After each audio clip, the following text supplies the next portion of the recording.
don't want it. So for him to tell me that I have to get it in order for me to not violate my probation is crazy. This week, a Hamilton County judge ordered a man to get the COVID-19 vaccine as a condition of his probation. The WCPO 9 team first broke this story here at 6 last night. Well, now, Judge raised in the era when clean water was only served to the fairer skin. Doing clothes you would have thought I had help, but they wasn't satisfied unless I picked the cotton myself. You see, it's broke, nigga, race him. That's that don't touch anything in the stove. And it's rich, nigga, race him. That's that come in, please buy more. What you want? A Bentley, fur coat, a diamond chain? All you blacks want all the same thing. Used to only be niggas. Everybody playing, spending everything on Alexander Wayne. New slaves.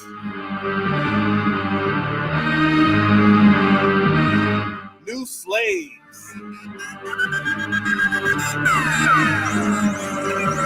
You see his leaders and his followers, but I'd rather be than a swallower. You see his leaders and his followers, but I'd rather be than a swallower.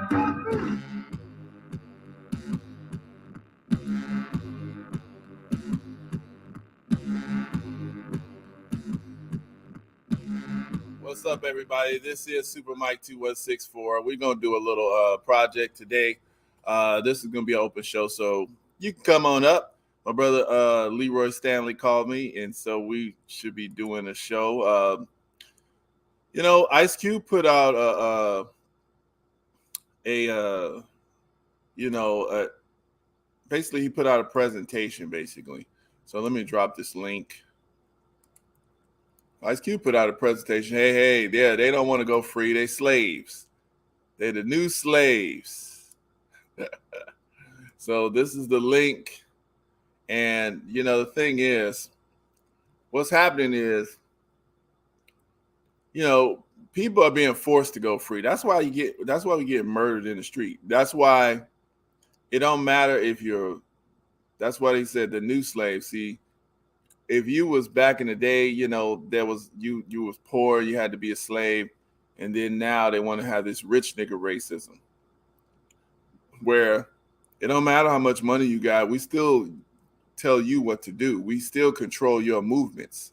See, people think just because you getting paid, there's no slavery. I seen this one story by a brother, and I posted it actually. A brother that was a former NFL guy. He's an NFL guy. He was posting about, the slavery that, basically comparing the NFL to slavery. And, we have the broke black folks. Oh, that ain't no slavery. Like saying stuff. They don't even know what this man reality is. He's trying to explain his reality. And, this man's trying to explain his reality, and we telling him just because he made some money that he needs to shut up. So this is slavery. So they're basically saying if I had some money, I'd sell right out. I sell these black folks out. I don't care. Control my movements, massa. Just give me some money. Huh? Breathing hard, sweating, That's what the dream of the Negro. Let us work for you for high on the hog instead of trying to actually control your own movements. See, this is one thing that I posted. Let me see if I can find this here.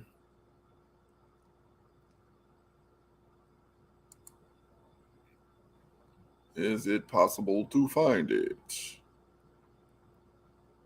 Hold on a second. Actually, you know what I'm going to do? Here it is. Oh, wait, no. Looking for it. Hold on. I want to show y'all something Sister Soldier talked about.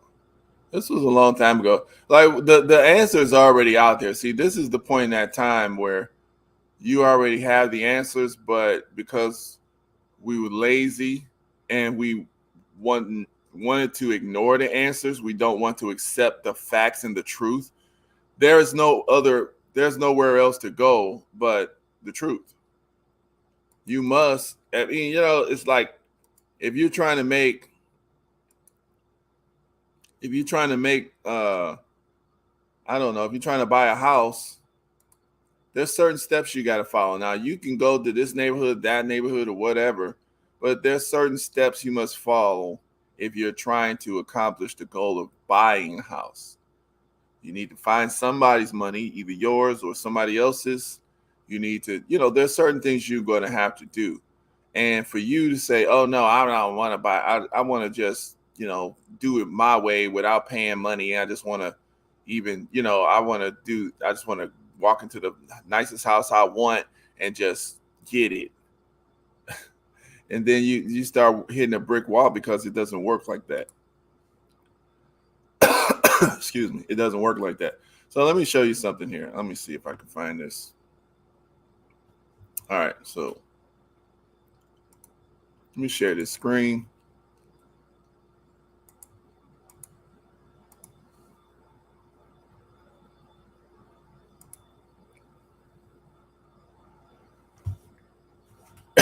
Let me see. Okay, here's the sound. All right, there we go. Woman who's here to be powerful. Tom Bradley, the guy in Los Angeles, I consider him to be pitiful, not powerful. Who is powerful? Powerful is when you can deliver. All right, so this is Sister Soldier. And you know what? I'm going to actually, oh, there you go, bro. There you go. I didn't even see you up there. What's up? It's all good. It's all good. Let it rip. I'm checking out Sister Soldier. Yeah. I checked out that video that you posted about Farrakhan, what he said about what Biden said. Oh yeah. Wow. I want to show you that too. Yeah. Let's look at this here. I want to see this. Services and substances to your people and not compromise. The only Black people who can become mayors of these cities are people who compromise with the white power system and deliver the resources to other places other than our community in Los Angeles. And I think the reason why we wouldn't be sitting here if they would have delivered the right verdict is because white people wouldn't have been hurt. White property wouldn't have been damaged, and America wouldn't have lost to the tune of $500 million. In terms of solutions, however, for young people, I see it as Black people having to put pressure on the system, continue to Mayor Dinkins to be powerful. I didn't consider Marion Barry to be powerful. I don't even consider the Black woman who's there to be powerful. Tom Bradley, the guy in Los Angeles, I consider him to be pitiful, not powerful. Who is powerful? Powerful is when you can deliver resources, services, and substances to your people and not compromise. The only Black people who can become mayors of these cities are people who compromise with the white power system and deliver the resources to other places other than our community in Los Angeles. Now the thing is, y'all heard that, right? Hey, Leroy, can you hear me? Yeah, go ahead. Yeah, you heard her, right? Oh yeah. Yeah. So, I mean, is it the same today or is it different? You can be powerful. You could just deliver. You could just get up there with your black face and just kind of do what they say, but you can kind of pacify the Black people. And you can deliver all the resources. You can deliver everything to other places, but as long as you don't do it. And I think the reason why we wouldn't be that's their job, and it's absolutely not different. I mean, do you want to start small or go large? Because start small is what she said. I would love to hear what she says now about Barack Obama. Oh, it's the same. It's the same. Yeah. And look, now this is something that we'll touch on. Now, look, when I post that, I told you already who. Yeah, I told you already who. You can tell who's being paid because when they gatekeep certain ideas, and this is what the brother Ice Cube was talking about, gatekeep. So these are the gatekeepers. Now they expose themselves because when you start hitting on the right topics or you start hitting on the right subjects and you start influencing people towards the right direction of power, like she was telling you, The way you get power is not going out there voting for these people. You have to coalesce amongst yourselves, develop your systems, respect your systems, and people need to abide by the sanctity of the systems that that give the group power. That way, when you have leadership that pops up out of the group, the leadership has the group to depend on.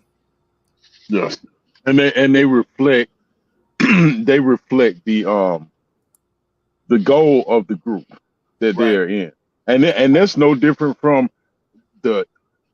I'm gonna try to be nice, but I can't help but call them idiots. That even represents the idiots on the other side because they know which group they represent, and it's not us. Right. Even though they look like us, and that's who she was talking about. The black males don't have power. I can run down the list here in Atlanta of what they have seen growing up in this town that they are from and have done nothing but further the cause of the other side. I was born and raised in Atlanta. I live in the city of South Fortune now, which is right next door, blackest city in America. Not one mention of reparation, anything. See? And we control this. All black city council, black mayor. Only been around what 6 years. But the mindset of the people, and see the mindset of you see this type of person, and that's what I'm getting at right here. We got a comment under that same video of Sister Soldier with this guy named Mark Davis, and like I said, you can tell who's being paid because it's just a comment. What would he say? So here it is. He said, exactly how, now listening to her, exactly how much resources do you own, Michael Akiba Farard? He wasn't asking how much resources I own. Does that have anything to do with the point that Sister Soldier is talking about? She's talking about group resources. She's talking about moving around the resources and control to the people without compromising the issues. We know that she was talking about the Rodney King incident when they beat Rodney King, and then they had riots because the judges and the power structure wanted to decide, decided it's okay to beat black folks on the street like dogs for nothing. So black folks said, okay, we're gonna show you, we're gonna give you a response, and now since we give you our physical response, and because you made the wrong decision, you made an illegal decision according to the people, because that's who the thing is, justice, that's the spirit of God resides in the people, even though each individual may not be right, but the people know right from wrong, you know what I'm saying? And even so, when they act like they don't. Right. As a group, they know, this is the right thing. And when you do the wrong thing, yeah, the people can respond to you. That's because your government is not legitimate. Your government is not legitimate when you're continuously allowing, crap to go on with the people. So the people responded, tore up their stuff. And guess who? Oh my God. The Negroes are mad. They're tearing up the stuff. Oh my God, what do we do? Let's bring her to the table. Let's bring somebody legitimate to the table. And that's what they do. Well, let's discuss something, because the legitimate person is going to say what needs to be said, right? And maybe it'll calm down. Look at the illegitimate one. See, you can tell who's legitimate and who's not. Yeah, see, just look at the optics on this. Look at the black. He's a black man, but he's just sitting there, illegitimate, because he's compromised. And look, she's just gonna say what needs to be said. She's not controlled. So, but then you have the enemy who sits there as the judge. See, once the judge has control over both sides. This is how these people actually get us. We're gonna go into Robert Patillo and these other gatekeepers, but I want to I have a little conversation on the overall basics. This is the problem that we are facing. And the thing is with our enemy, because every group has an enemy. Come on, y'all. This is the problem with a lot of black folks. We could think everybody is friends. We try to be friends with everybody, which is possible at a certain point to be friends, but there's certain lines that your friend is not allowed to cross. And when you have your friend crossing certain lines, then they are your enemy until such time that they respect your boundaries. Okay, this is what we need to understand. It's not about the stuff that, and then if you tell them, respect my boundaries, and they say, oh, you teaching hate. you hate me now. Oh, you're slandering me. Oh, you're trying to discriminate against me because say, hey, I don't want you teaching this to my children. You can't do this. You can't do. Here's my boundaries. Well, we should be able to cross those. If you're considerate, that's wrong. That's just like slaves. You treating us like we. Like, listen, that's the guilt. That's the guilt trip. Until you know how to respect the boundaries of a group of people, you become their enemy, because their boundaries, that's how they keep themselves safe and protect their culture. You see, that's how we teach ourselves, that's how we protect our culture. But the point is these folks, they don't, respect us. And we can listen to this guy, W-hor-rors. See, that's your he's the judge. So what they do is that's why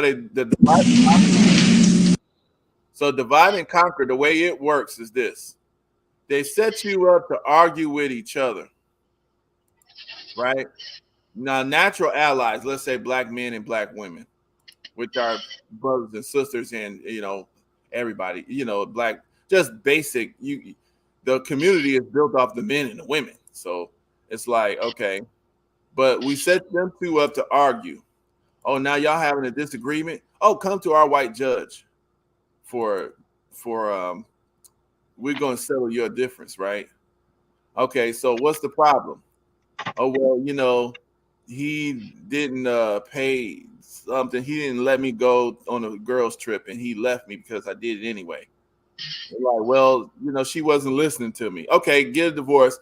All the money goes to her, and she's happy. But what's happening with him? And he's mad. So now you got arguments. And so you get them continuously. So everybody wants to keep going to the judge. And the judge has power over both sides now. The lawyers got power over both the men and the women now, because you keep going to them to settle your dispute. That's how divide and rule works. And you see how W-hor-rors was there. Now you see right here, they got the problem with the men and the problem with the women. I've shown this before. And you see who's there trying to pretend like he's the nice guy. Yeah. The same dude. W-hor-rors. So let's straight up pretending. We just need to start seeing, like, bro, this is seriously trick. Listen, look at him. Who has power? Who has power? Who has power? I'm not playing the sound. I'm just wanting y'all to see the optics real quick. I'm just playing the optics.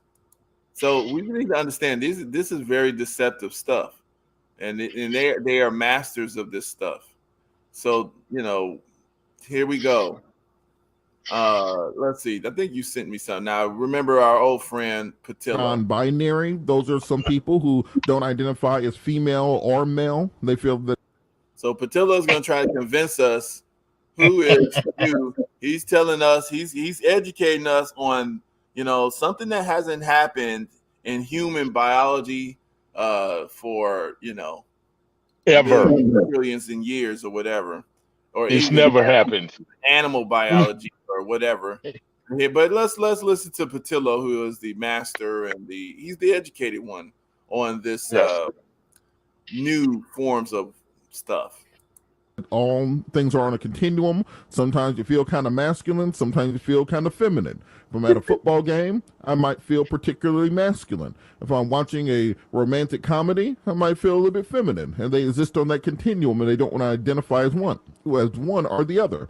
Then there's this question of NC, which is non-conforming, which are individuals that identify with a gender but don't present in a way that conforms with the societal standards of that.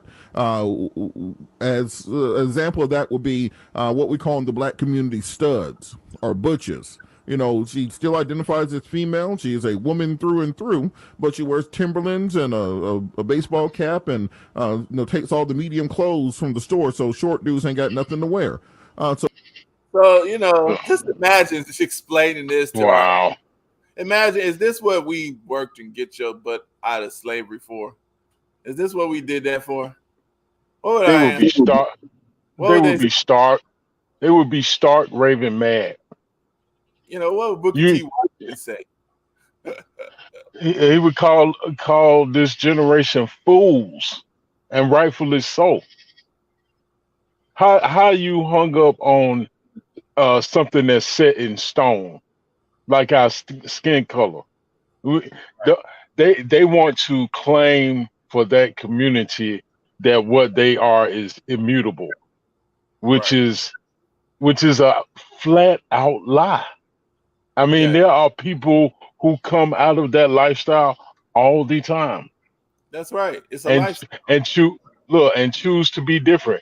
There isn't a day coming, Mike, where you, me, or any other black person can just decide tomorrow, I'm through with this black thing. Right.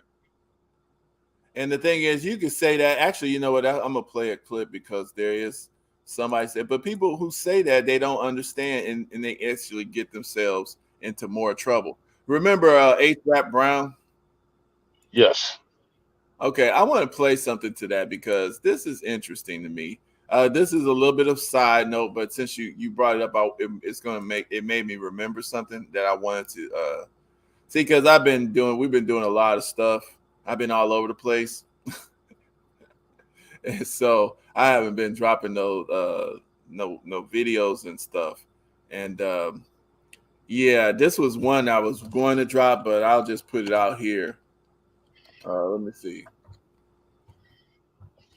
But the thing is, these gatekeepers, I want to play this thing too with Ice Cube. Let me see. We'll get to H-Rap Brown in a minute, but I want to play this here. Yeah, this is what I want to get to. Let me put that later. Who H-Rap Brown was. I wanted to show y'all something. To me, it's funny. I want to get your reaction to later on. But this is what we're dealing with nowadays. It's so propagandistic. And guys, make sure you do the ritual. Press the like button, please. Press the share button, because YouTube has this little algorithm things. If you have pressed that like button, then that would actually make it more possible for other people to see the little show, whatever, and then maybe they can call in and comment stuff. Keep in mind, make sure y'all comment. Let us know what you're thinking. I do like to highlight comments because we do get the energy from the crowd, from what you guys, your thoughts are very important. I know a lot of people tell us that our opinions are like assholes and everybody has them. But guess what? God made sure that you had an opinion. So, because we in those opinions are polls on opinions. So don't tell me that opinions are not important. They're very important. Now, are they facts? No. There's a difference, but it's important because each individual person is an influencer. Your thoughts, your ideas, they shape reality because God breathes some breath into you. You're right. That's God's breath in you. I mean, that's his breath in you. So it's in there. So that's a little bit of power. And just because you don't have all power, you don't need the all powerful God. No, but you got some in there. And it has that. What's your opinion? That's why Bill Murray's was like, well, who has power? He's concerned about what she thinks. Okay, because and they are very concerned about our opinions, because once we get our minds in a certain focus, then we can start shaping reality as we see fit. I mean, and it is as we see fit. Now we can't go outside of, a boundary that's set in the universe, but we can kind of push that boundary, which is not good. That's what we're seeing today. The boundaries are being pushed, which is going to lead to a destruction. But the point is, we are Look, opinion Mike, matter. Go ahead. On what you just said about that it leads to destruction, but these people, whether they are supporters or in that community, will immediately come at you and say, well, it's not affecting you. See, let's see. That type of behavior brought destruction upon Sodom and Gomorrah, but I shouldn't be concerned with it being proliferated in society now. How is this affecting you right here? Come on, Leroy. How is this affecting you? I have children.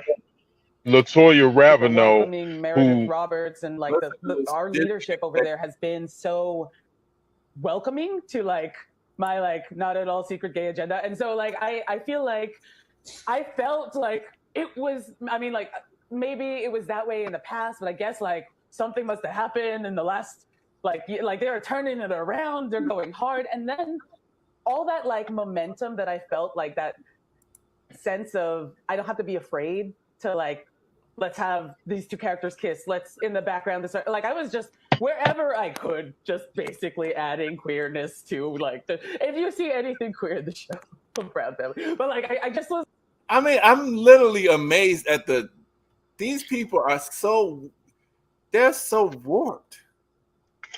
Their brains are giddy. Yeah, it's literally, first of all, he has fear to do something that is, so that tells me that there's a certain amount of fear out there, which is the protecting. But why are you trying to, overstep that? Because why are you trying to change it? But you should be scared because, but the point is, why should you even want to do that? That's my point. Why should you be scared? Why you're doing something criminal? Criminal. That's just criminal because you're scared of a consequence. I mean, criminal is almost being nice. It's borderline being nice to call what they're doing. I mean, she is absolutely beside herself with excitement over what she's doing. And one of the reasons they're doing it is because they cannot reproduce.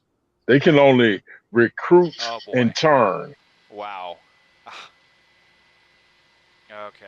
Yeah, see, that's what they're scared of. Yes. Scared of. Yeah, they're scared of this. And they should be. And that's my point.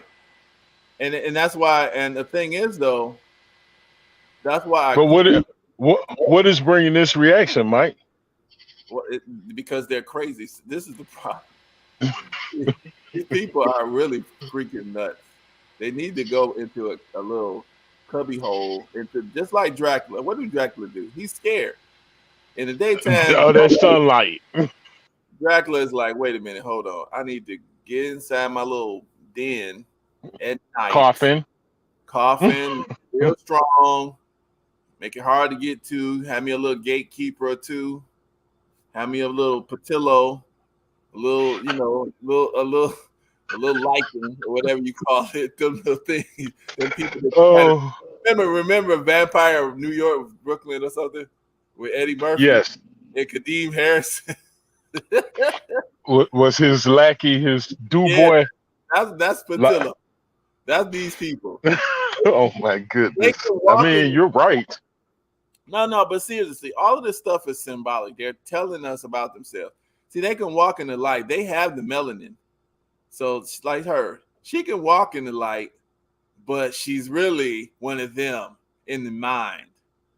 You see what I'm saying? She's really one of them. Them vampires. See, they can't reproduce. The only way they can survive is by turning others. they had to get you. You know, they seduce you first. Can it come in your house? You come in there, if you got a little religious spirituality about you, it's like they got to get you away from that. They got to get you away from that crowd. You drink, you eat healthy, you eat garlic and stuff, you eat onions. Oh, hell no, we can't do that.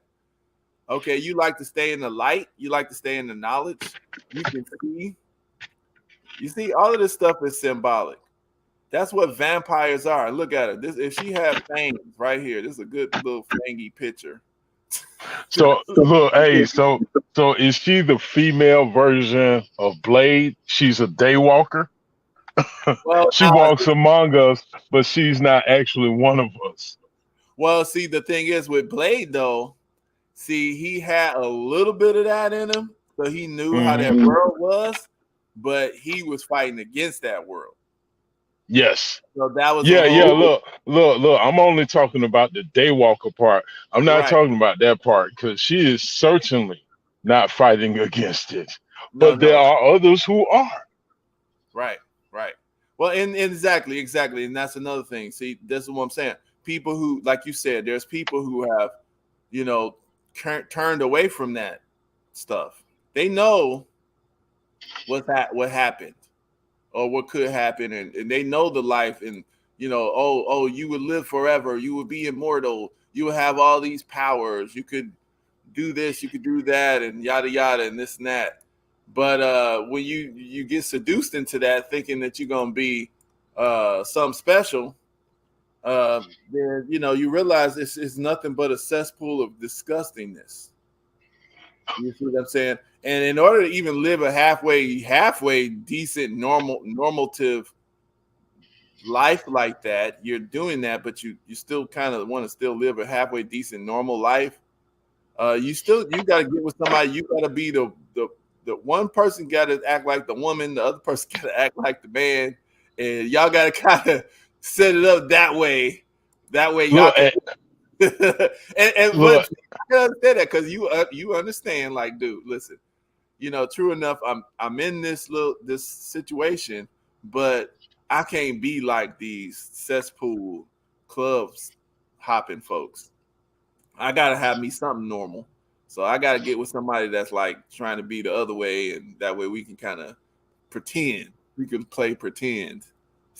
and that's the thing, Mike. Even in that act, they are fulfilling natural roles, not in the sense of any genuineness, but in the sense of how they perceive reality should be. Right. And because it's nature, you know, there's a lot of stuff.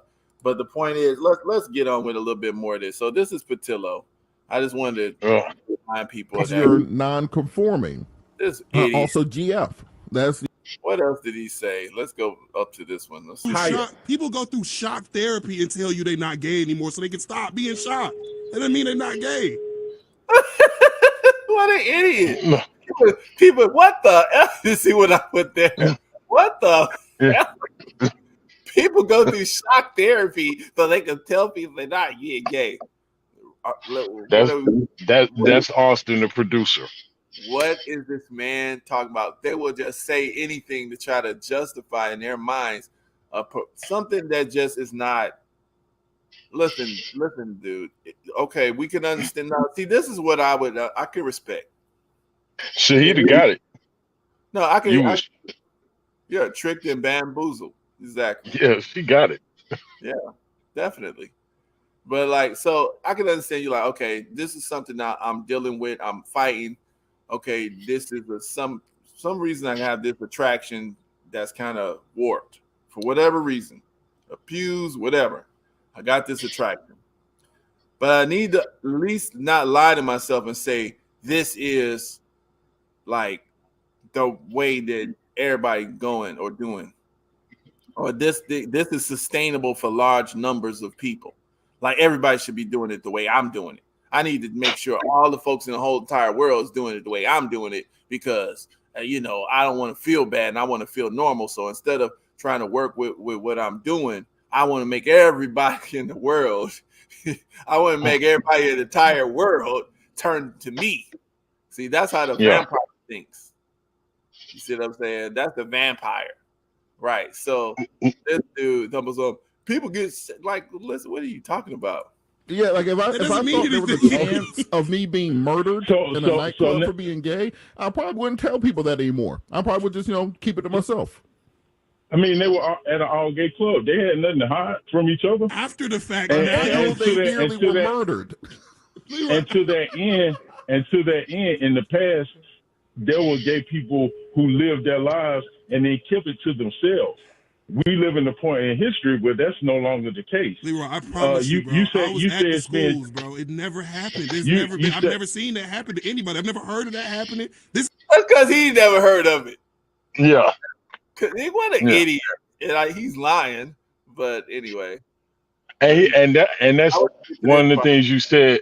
One of the things you said before you start playing this last clip, you said they have to lie to themselves. And that's it. They have to straight up deceive themselves into believing what normal people know is not true. Yeah, and my thing is this, because I know what's being done to our people, there is a grace to me. I understand what's being done to our people by Satan. And it's not just done to our people, it's done to the animals and everything. They're polluting the planet, because they're mad because they don't have that much time left. The devils know that time is short, so they come down with great wrath. You know what I'm saying? So they know what's up. So these little synagogues of Satan and stuff, they out here coming up with their little scientific little contraptions and little guppity good little mutagen, just like the Teenage Mutant Ninja Turtles, right? They pour this mutagen down the sewers, okay, and it start getting on people, getting on animals, warping you up. You ever seen Teenage Mutant Ninja Turtles? Oh, absolutely. Yeah, this is what they're doing. See, they put stuff in these cartoons and in these little shows, and you would never connect it but this is what they're doing. They sit up here. Look, but our generation understood that was entertainment. Right. Nobody looked at that as, a legitimate way to live out your life. Well, what I'm saying is there's a little grace is because there are scientists of evil, really. They're sitting up here warping people on purpose. Okay, they are polluting the water that we drink. They're polluting the food that we eat. They're polluting with special pollutants. Okay, extra estrogen. Yeah, like lab-grown chicken, like extra. They put stuff on your food, man. They're putting mRNA in lettuce. Okay. Look, hey. It's so much estrogen in quote plant-based meat. I'm surprised it doesn't have a period. And it does. It does. It does. And then now they approve lab-grown meat. Yes. Lab-grown chicken. They approved this. Now they're doing it. They're already doing it. But so they approved it. So now it's ready. When they approve something, it's ready. Yes, it's already out. Yeah. I'm going to do this just for people, just to show. Because people, and we're going to get to little Patillo, because these gatekeepers, Yeah, Q called him out, and he hit it dead on the head. They are mad because you don't want to be part of their group. I just wanted people to see something here. Gender, this is Google. Everybody say they like it. Anyway, gender bending. Let me see if they catch me before. Okay, they don't have. Okay, right there, chemicals. They knew what I was going to say before I finished it.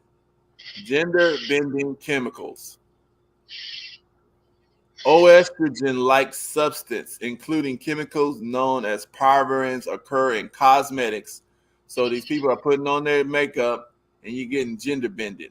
Sun creams, moisturizing lotion. These are mutagens. That's what I mean. This is what I was talking about when I was talking about the Teenage Mutant Ninja Turtles and how they the scientist comes up with this gook called mutagen, and then they start just pouring it into, see, right here, new scientists. These are stuff people don't want to listen to. Gender bending chemicals found to feminize boys. Come on. Wow. This is back in 2005, May 27, 2005. I'm not going to even click on it yet. What are gender bending chemicals? This is in 2021. Teen hormones being altered by gender bending chemicals. That's February 2018. The 6 toxic gender bending chemical lurking in common whatever. This is just this year, last month, April, 2 months ago, April 2023. Are we, especially our children, being altered by gender bending chemicals? So this is why I have a little understanding for people who are suffering with this, because this is what these people are doing this. So now, but the thing is, if you're suffering from that, you don't lie to yourself like, oh, everybody need to turn it to me, everybody need to deal with what I'm dealing with. No, it's just the fact that you're dealing with it. Your decisions are your decisions.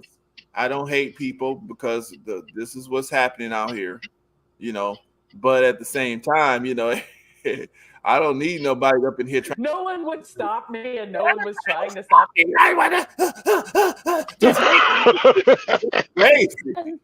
All that like momentum that I felt, like that sense of I don't have to be afraid to like, let's have these two characters kiss. Let's in the background start. Like I was just wherever I could, just basically adding queerness to like if you see anything queer in the show, I'm proud of them. But like I just was like, no one would stop me, and no one was trying to stop. So that makes it okay. Because that's her. See, that's what I'm saying. She's a complete turn. She's completely turned, and mentally, it's gone. Any kind. It's gone. And this is what's happening with people like. That's why I was telling you a little bit earlier. The more these people sit up here argue this weird lie, this perversion, and it's not just the LGBT stuff. I'm talking about the lies of the Constitution. The Constitution of the United States. The lies of the parties, the Democrats and Republicans. The lies of all of these different. I mean, if you find out something just, now there's debatable points. Okay, so I'm making a difference here. Debatable is something that we really don't, it's our opinion, and we don't really have the evidence to actually completely say one way or another, because we just come down on this side of the coin on this particular subject. That's a totally different thing. These are your preferences of how you think things should go. So that is debatable stuff, because there's no completely now. Okay, but if we're talking about something like, okay, there is a thing called Mount Everest. No, it's not. Excuse me. Excuse me. Okay, well, let me show you a satellite picture of it. That's anything. That could be anything. That could be another planet. Really? Okay, well, let's pay for the trip. Let's get on the plane. Let's go to it. There it is right there. Can't you see it with your own eyes? I don't see nothing. Okay. Well, I mean, we flew 18 hours to get here. Right. That don't matter. I was asleep. So that's my point. So there's certain stuff. There's certain stuff like there is no debate on this. Okay, these things here, these are called actual facts. These are things that I can show you. The sun is out there. No, it ain't. What? That's a big old light bulb. What? We in a TV show called, like Jim Carrey was. What? Man, well. This is the Matrix. The Earth is really flat. See, we are plugged into a matrix and we have to learn how to wake. Okay, wow. Okay, is it prove that? That's the only thing I'm saying. If now there's a lot of weird stuff, so there's some stuff that sounds crazy, but there's proof of it.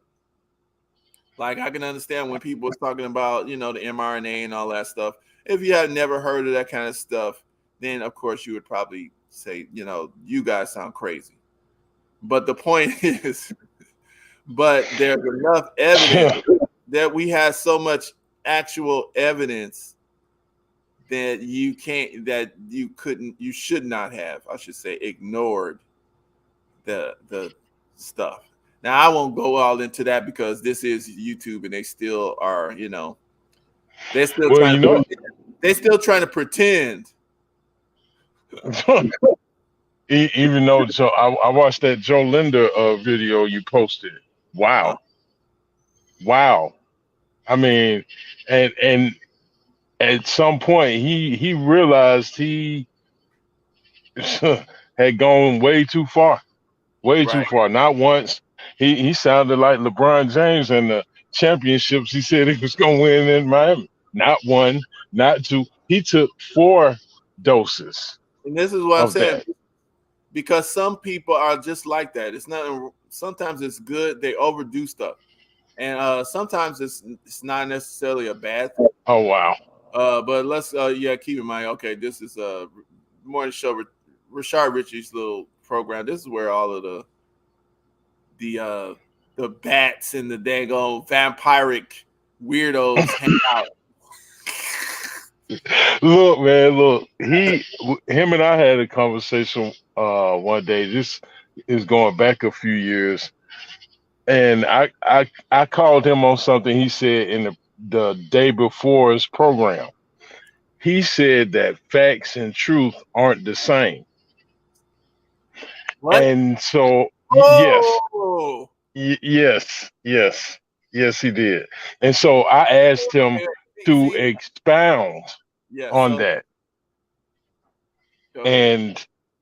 And he went on to describe how a story is reported.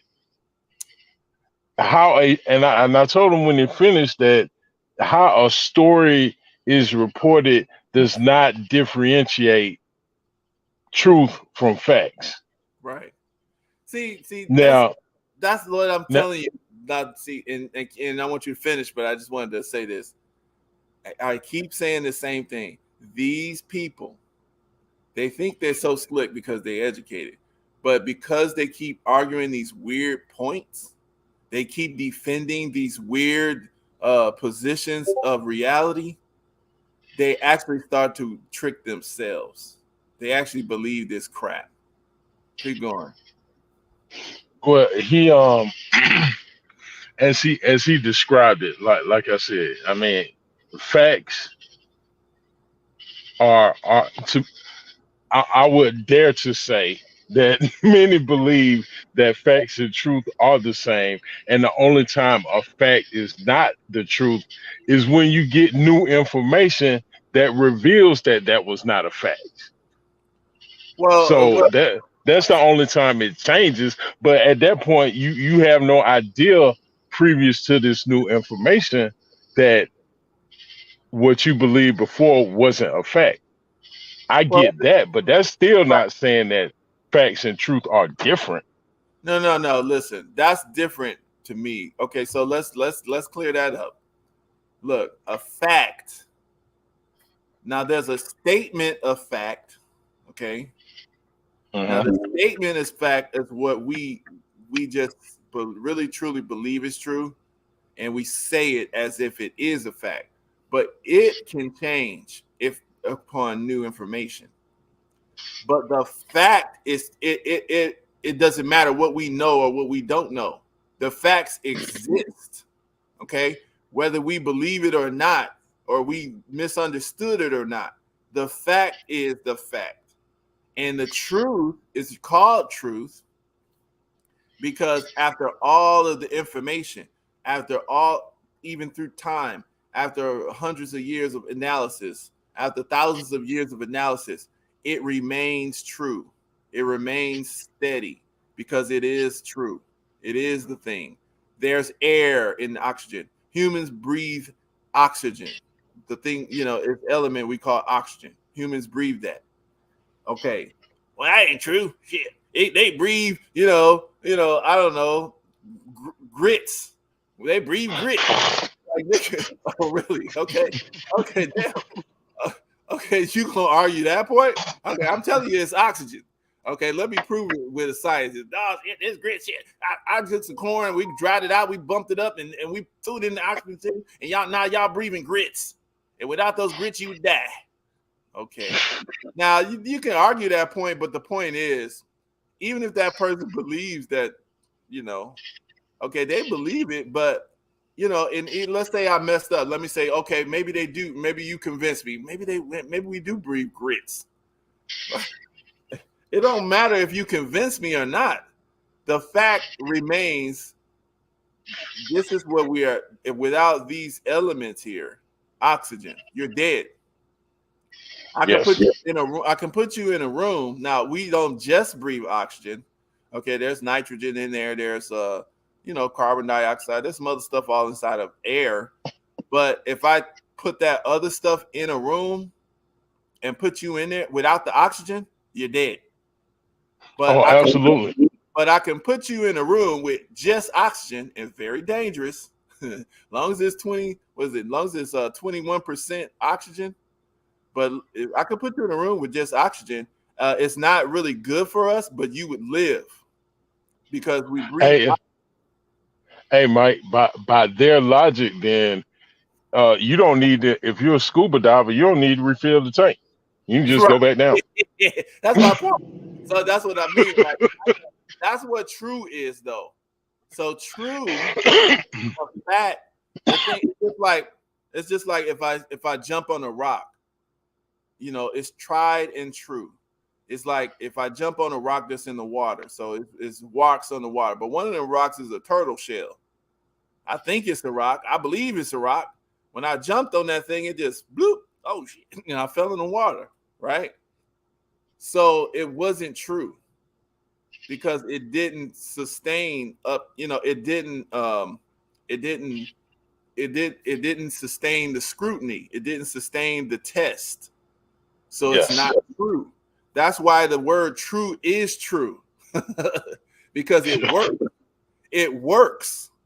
And it always works as it's supposed to work, whether you believe it works or not. There's stuff happening in this planet. What's up? What's going on, guys? James, no. Yeah, there's some stuff under the ground and plate tectonics, all sorts of stuff that's true. We don't know about it. There's stuff happening in the opposite galaxy, way on the other side of wherever, Alpha Centauri or something. We don't know about it, but it might affect us. And without that happening, it could, just because we don't know about it doesn't mean it's not true. There's like okay, so that's basically like saying like, okay, if a sound is made inside the forest, if a tree falls, does it make a sound because a human doesn't hear it? Nobody hears it. Yeah, no, it makes a sound. Just because you're not there don't mean it don't make a sound. You know what? The same argument or position can be made for people who think they super smart. And well, which came first, the chicken or the egg? Well, obviously the chicken did, because if the chicken didn't come first, what's gonna sit on the egg so it can hatch? Right. See. But then that's common sense. It's ridiculous, man. What is this? France is on fire. So yeah, but that's actually a point though. The one you just brought up, Leroy, with the chicken and the egg thing. That's actually a point that we can believe. We don't really know that. That is a statement of fact. It makes sense. We could actually be arguing that, and if people can naturally, I would understand people come out down on either side of that. I could actually understand them, chicken or egg, because you could say, well, the thing that laid this egg was not technically a chicken, and then it evolved, and then it laid this egg, and this was the first chicken. You know what I'm saying? Wow, that's good. I'm just saying. That's what I'm saying. You never really. It was a different bird before it evolved into this thing. So I mean, I understand, but that's saying something adapts and changes is much different from just out of the blue. because people who follow that and say what egg came first are likely to believe in the Big Bang, that out of destruction everything was made. I mean, think about it like this, Mike. When there's a car accident, two cars don't have an accident, and then next to it, a brand new motorcycle appears. Yeah. You see what I'm saying? So it's a certain level of logic that some people just refuse at this point in history, that Right. some people refuse to follow logic. Just period logic. You don't have to believe in the word. You don't have to read the Quran. You don't have to do any of those things. They refuse logic. Just And, simple logic. but the thing is, it's like this. This is how I look at it. There's a certain area that's a range for us that I can understand. There's certain logical arguments I do understand that people come down on either side of, because I can understand it and I can respect sometimes, even if let's say I disagree. Let's say we're doing the chicken and egg thing, and let's say I come down on this side, but I actually understand the other side but this is just how I see it, because we don't have the complete pure facts to guide to guide what we're doing, what we're talking about. Because we weren't there. Exactly. That's the common thing. Well, neither of us were there, and I've heard the same thing said about this Iran interview about a book that was being written about Mark Meadows, that was Trump's chief of staff. There's been an audio recording, and people, from what I've heard, because it's my community, that's who I listen to. I mean, I do want to hear the other side, as painful as it is, but they absolutely believe that the recording was the end all be all, and this man is going to jail forever, only for the next day for it to come out that recording isn't even part of the evidence or charges they are coming against Trump with. And this not defending him, this just looking at what the facts are. Right. Yeah, And there's certain facts these people, I mean, my thing is this, I'm my whole thing is the power thing. I mean, the thing is, like with I posted this thing with Herman J. Russell. A lot of people don't know who that is. I didn't know who he was for a while. But he built Atlanta. He helped build Atlanta, a black man. I mean, he did. Yeah. And but there's a lot of people, but they say he had a speech impediment. That just tells us, because it doesn't matter. Yeah, it just doesn't matter. Certain stuff, you have to cross these certain paths in order to build something. Now, he really didn't have a certain amount of power, because one thing I didn't like about this documentary they made is he had to go through these gatekeepers with these white folks, and he had to show them and impress them before he can actually get certain stuff done in the city of Atlanta. And that's because of the mentality of the people. The people have to be taught that you can empathize with other communities, but if you don't protect your own community and make sure that you are kind of like I don't like calling it radical, because it's not radical, it's normal, but you have to insulate, you have to gatekeep your own power base. Like, you have to make sure that your black people get educated, because that's actually protecting you. It's just like any company or a Social Security or whatever. The young people come in, they start working. The older people have to teach them how to do the job. Otherwise, there's nobody to earn the extra money to pay the retirement. So there's people there. So, but that cycle is not really happening in a lot of times the black community with our power base. Our young people are not becoming loyal to. We're still being loyal to something that was never really loyal to us, and that's the issue. It's very difficult for us to see this, because I understand it, and that's why I said when people come down on different sides of these arguments, I understand, because It's not really easy, but you got to realize we are a group of people that was kind of detached from any land base. Even though a lot of us come from here, our ancestry come from this nation, and a lot of them come from Africa. But the point is, our education was told that we got y'all off from a different foreign land base. We taught you this stuff. Y'all don't know nothing. Y'all just are slaves and stuff. You know, we caught you from trees with a bone in your nose, running around. You know, Ungawa, Black Power. Now you want to try to do something? No, do as we tell you, boy. You know. Hey, we gave you our last name. Right. We named you just like we named Toby. We named a puppy. We named you. So you should be happy. And get over there and fetch me some water. Don't look at me in my eye, boy. Pop. Walk on the other side. Look, the fact that we don't have our own last names is more of an indictment of reparations. Right. I mean, they want to do a study and we need to determine and all that. If I can't go back and find what my actual name is from heritage, that's a clear indicator I wasn't part of the structure that they wanted at the time, because they changed. Yeah. And you know, James is saying it right. The U.S. education is lacking on all levels because it's a weapon now. It's not education. It's a weapon. Oh, yeah. That's true. The United States education is a weapon. And you know who came up with the educational system? Who? One of the Rockefellers. Oh, see, there you go. Yeah. Yeah, and I just heard that this week. I'm like, well, that now we understand why it works the way it does. So let's play, because we've been referencing Cube. I'm gonna play this real quick. Let's see if I can. With me with that. Yo, what's cracking? You know what it is. It's your homeboy Ice Cube.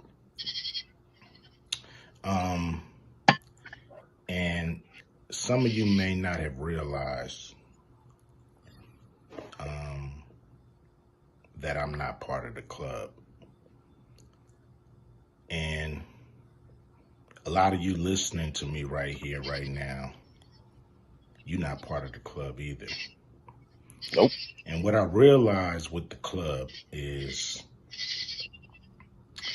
what makes them so mad is when you don't want to be a part of their fucking club. That pisses them off. What club am I talking about? I'm talking about the club of gatekeepers that we all got to deal with. You know who they are, and they definitely know who they are. A lot of people be like, what? Who? Come on, man, stop playing. So ever since I put out the contract with Black America, you know they've been fucking with me. Here and there, this and that. But it's cool, you know. I expect that. You know, I've been working with, on the big three for a long time. And you know how they've been fucking with me with that. I done made it, plain, simple, and clear what they've been doing. The NBA been fucking with us. Now, a lot of people might say, like, well, but Cube, you want to work with the NBA. Really, I don't give a fuck about working with the NBA. What I want them to do, when I say work with us, is to stop working against us. Stop doing that bullshit behind the scenes that we know you're doing. Mainstream media, they ain't fucking with us. And that's cool. We can do it ourselves, you know what I'm saying? We still on the rise without these motherfuckers. So we don't need them, you don't need them. So what am I gonna do to deal with these motherfucking gatekeepers? Well, what I'm gonna do is go on a Fuck the Gatekeepers podcast tour. And I'm gonna go talk to everybody, you know, and get a chance to get my message out to the people. Be able to let people hear from me, and you might agree, you might not, but the important thing is, for me to go on these platforms, say what I feel about what I think. And, some people may get pissed off because I'm going to talk to everybody. I'm not playing. And it's gonna be a crazy summer. It's gonna be fun. Appreciate y'all. Always support the big three. Hopefully I'm doing stuff that you guys dig. I'm not doing this for me. I'm doing this for people that's bored as fuck in the summer with summer sports and want something cool like the big three. So here we are. Appreciate you. Much love, much respect from your homeboy Ice Cube. Remember that. It's the homie them. Yep. No, but see, this is what the gatekeepers are. See, they can't stand somebody like Ice Cube who decides, like, you know what? but people saying how, he's all cryptic and he's not really being specific. It's like, because he's smart.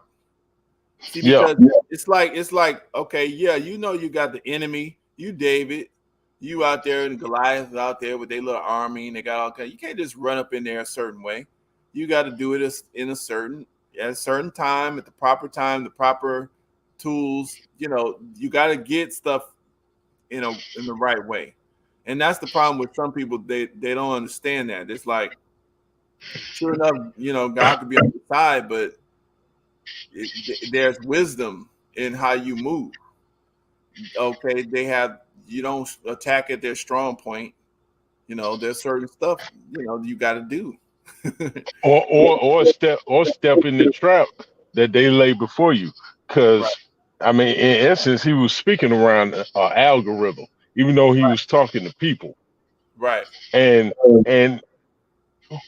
for people some people to act as if they don't know, excuse me, who the gatekeepers are, that's on them. Right. That's straight on them. Because it's been spelled out plain as day. I'm gonna name one gatekeeper, Charlemagne the God. He's a gatekeeper. There you go. You got I guess Patillo and Roland Martin. Absolutely. And Rashard Ritchie, because they talk and these gatekeepers, the political gatekeepers, what they do is they know what to say, they know what should be done, but they won't allow. They get people to kind of rally behind them because they get these big platforms, and so people say, okay, they're saying some of the truth, they just say some good stuff, and then they say, go vote for Joe Biden. What? And it's like, what he said, you ain't black if you don't vote for him. Idiot. And complete. But there are people who look like, you gonna let it rip. Yeah, you gotta tell me what parts on here, because actually, I was ripping and running. We acquiring property and trying to do stuff, develop ourselves and develop our families. Like I say the same thing, that's why I said before, when we make these crazy, stupid kind of arguments, we believe them and it actually holds us back. But when you start always speaking the truth, it actually pushes you to do the truth, you know what I'm saying? And to verify that it's true in reality. So, that's what I encourage people to do, try to develop themselves, develop their family. So that's what I've been doing. But as we all should. Go to can you go to see all chapters on the right? Oh, let's see. Okay, over here. No, to the right where it says see all see chapters in the upper right corner. Right. Yeah. Yeah, below that it says see all chapters. Yeah, I pushed right it. There. Okay. Oh, okay. I'm looking at the wrong screen. All right. Yeah, it's next to last, I think. Listener thinks affirmative action didn't benefit Black people at all. That's it. That is it right there. Kaboom. News and Talk 1380 WAOK. Welcome to Sunday afternoon. Time for People, Passion, and Politics with Robert Patillo on News and Talk 1380 WAOK. You'd better think. Hold on a second. All right. Hold on 1 second. Because guess what? Remember the last time we did this? They tried to put a copyright thing on my that show. So on this show? No, the last show we did. The last show that we did. Okay, so check this out. Okay, so 1380, and I can say this. I mean, it's not like it's a lot. The name of the station is the People Station, and at one point it was independent, but now it gets passed around like a 2-bit horror.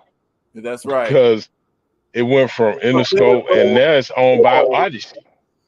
And that's why I named the show Political Horrors. Because if they're like vampires, right? We're talking about the horror show. They ain't gonna vampires, they ain't gonna try to turn people. And of course they're just like whores with a W, just like the sister from Girl said, how you gonna go on an interview? But anyway, that's a whole nother point.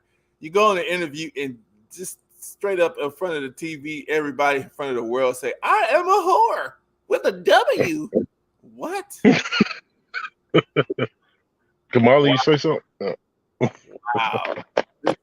This is what we have going on today. Anyway, but because that, but you know, they wasn't successful. So we're gonna read copyright disclaimer under Section 107 of the Copyright Act of 1976. Copyright disclaimer under Section 107 of the Copyright Act of 1976. Allowance is made for fair use for purposes such as criticism. We're going to do that. Commenting. We're going to do that. News reporting, teaching, scholarship, and research. Okay. And fair use is the use permitted by copyright statute that might otherwise be infringing. Let me make sure I get rid of this so that they can't say, oh, we didn't actually see it. Non-profit, educational, or personal use tips to balance in favor of fair use. All right, so this is fair use. So we're going to, go back to it, listening to this part. I know I didn't fight. With her girlfriend. What have you done for your marriage today? Radio on point with Bondel and Stokes. It is up. EHD3. Oh, you might have to go back to that same entry. Poll found on the right side in favor of the decision, while 32% disapproved the court's ruling. The one next to last. Yeah, right there. Click on that. This is it. This is still it. I think this is still it. I think we're there. Oh, did it start all over again? It may have. News and Talk 13. Oh, yeah. W. That's it. That's it.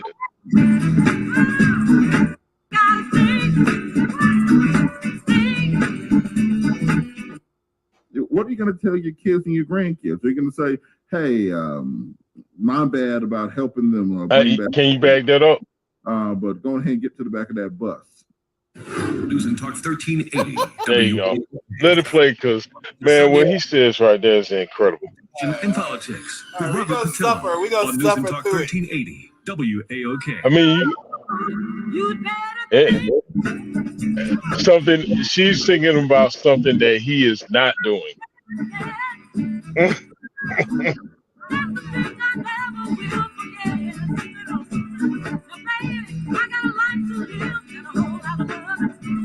Get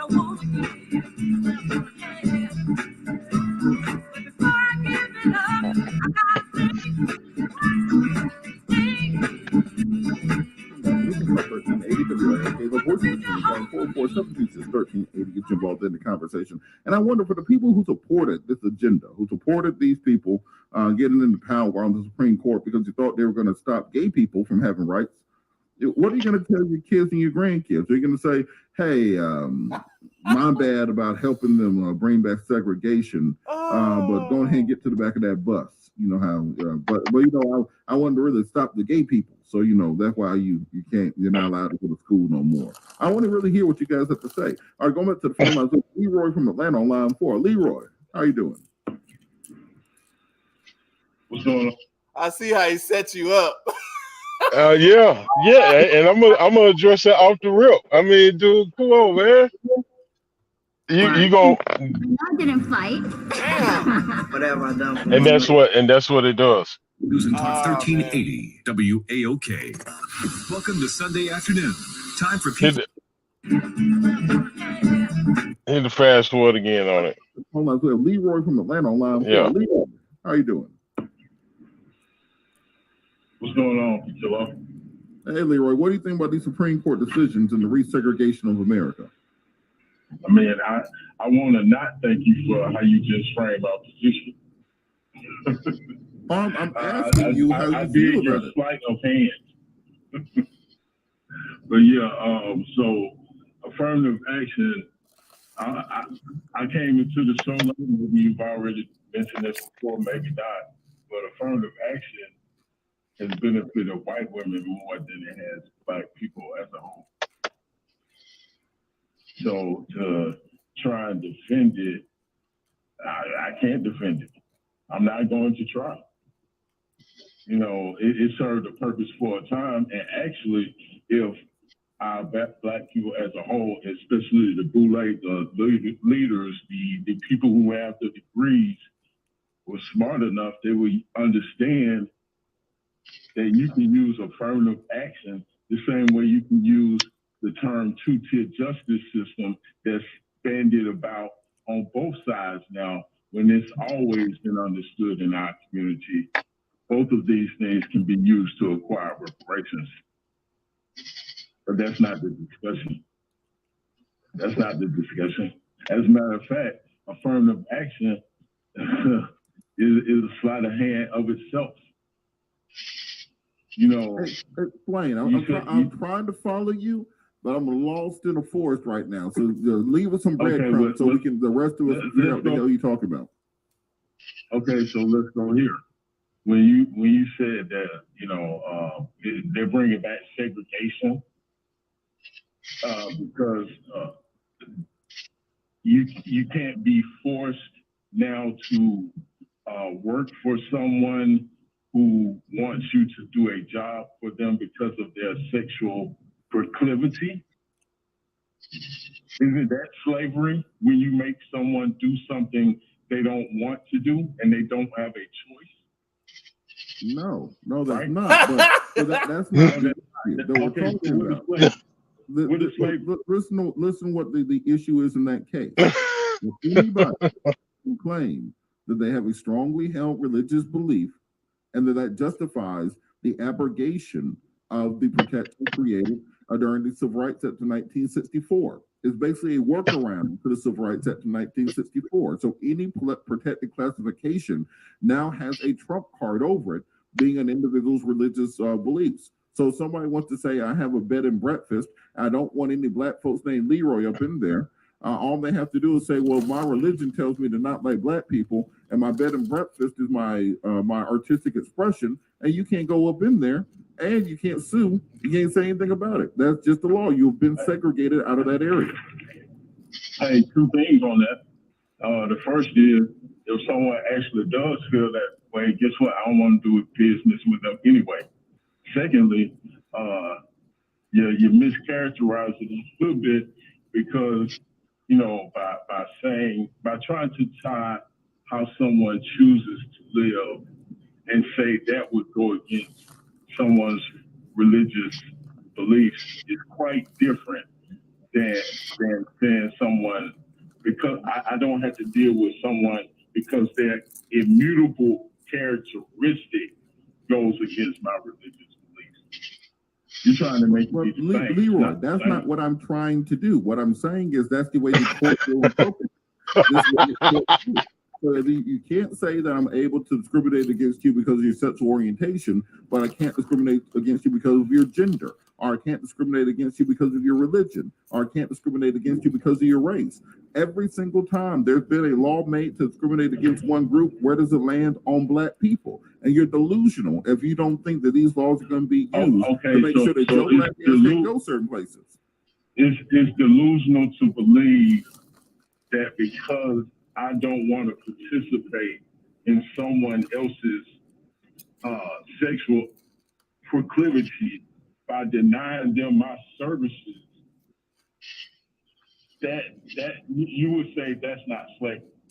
That I should do that, regardless what I feel, regardless what I believe in it. That I'm just supposed to do it. That's not slavery. But you see, Leroy, this is the thing. Hold on, Leroy. This is the issue. Now you're going off into fantasy land. I stick to the facts. I stick to the things that exist. I stick to the things that happen. Now hold on. This is what you're missing in the entirety. First of all, he said you going into fantasy land. But listen, yes, this is what I had to say on this. I'm sorry. Go ahead. Well, those laws. First of all, what did Malcolm X say? Those laws are hypocrisy. Mm-hmm. Because you can't legislate how people feel. Right. If you don't want me there, I don't want to be there. But the law is forcing you to let me be there. They're gonna spit in every piece of coffee. Why do I want to be in a bed and press and sleep around people who don't want me there? Yeah. And so, dude, but for him to say, when I asked him, is that not slavery? No. To make somebody do something they don't want to do, you don't have a choice at all. That's not slavery. What is? What I mean, and that's why I asked him what is. Notice he never gave a definition. Right. Because that's the only definition. I even broke it down more and said, okay, how about American chattel slave? Because if we go biblical, slavery in some instances was quite advantageous. Right. I mean, you was working to an end, whereas American chattel slavery is working till I allow you to sleep or eat or anything else. Right. You're a cow or a pig or a chicken or something. Yeah, traded. Right. But the thing is, my thing is, and actually on this point, I gotta be honest, I understand why they believe what they believe. To him, on this point, he really feels that he's right. Sometimes he says stupid stuff just to be stupid, especially with some of that. But I think he kind of, because what he's thinking like, I got you on this point. He's like, oh, look, that's what he in his mind. This is what his mind. Okay. I mean, you see, he did not address what I said at the very beginning. Right. That he never refuted that affirmative action benefited white women the most. I just posted a Phil Scott video he dropped tonight on Black is Not a Color. I showed saying the same exact thing. I just showed it. Yeah, I just showed it. At the very beginning. No, I just showed it right here. I showed it right there. Oh, yeah. Yeah, that's it. Yeah. I mean, Phil nailed it. And it's something that people have always known. But then you go to Rashad, I think it was Rashad's page. Someone has posted some white chick talking about this is white Christian nationalism again. And she's talking about because they got rid of affirmative action. And it's like, how dare you? You are the ones who benefited from it. And you sit there, oh man, in their hypocrisy that becomes more evident every time they speak. Right. So this is the opinion, a slip opinion, firm 2022 syllabus. Where it's feasible, a syllabus head note will be released as it's being done in connection with this case. At the time the opinion is issued, this is on supremecourt.gov. This is their opinions. And this is says Students for Fair Admissions Incorporated versus President and Fellows of Harvard. So who is this people? Who See, he wants to blame you. Like I'm going to Harvard. Right. Well, he's trying to blame you for messing up the affirmative action thing. Okay. Yes. Yeah. Even though I ain't vote for either side. Yeah, but let's look at who. I mean, I didn't even look this up until y'all. I'm looking it up too, right with y'all. So this is their site. Help us eliminate race and ethnicity from college admissions. Who is there? What? This category is a Asian guy, right? Yeah. See, you don't see that, but you can eliminate. Yeah, I see it. Race and ethnicity from college. Sure. Okay, so who are these people? Were you rejected from a college or university? See, you just want to believe this because of you're not black. Now, who was there? Let's look. I just want to see. My race is my story. Okay. Diversity. Wait a minute. How you gonna have diversity, but you can't consider race? These are for our universities preparing to circumvent Supreme Court decision banning affirmative action. Okay. See, wouldn't that mean they're breaking the law? Right, banning affirmative action. See, the Supreme Court is weighing. Now, these are the people who like the decision. What they say, they're showing a picture of these people. So they're showing an Indian woman, Asian woman, maybe a Latin woman or something. And well, no, they would be the ones in favor. I would think. Oh, these are all looking like immigrants, though. Yes, they're people from other countries. I think I see one black person back there. No, it's one here, but they're probably from other countries. They're from outside of the United States. They're not black people. See, because this affirmative action was who came up with affirmative action? LBJ signed off on it. Oh no, he signed off, but who? Okay, it wasn't the CBC. No, black people.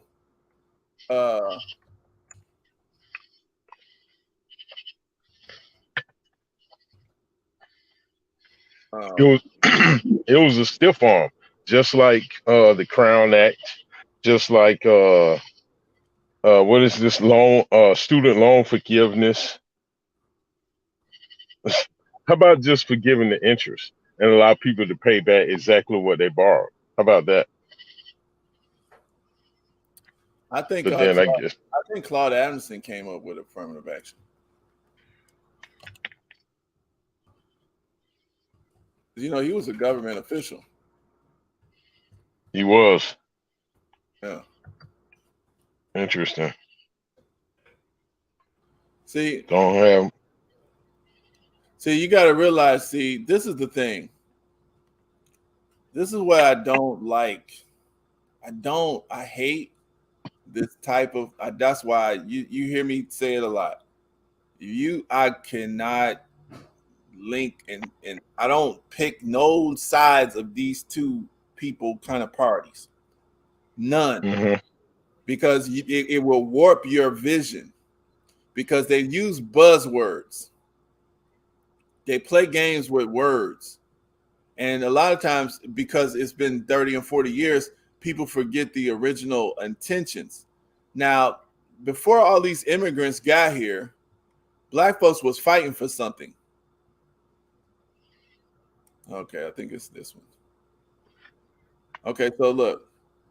Yeah, this was how long ago was this? This was trying to see how long ago this was. I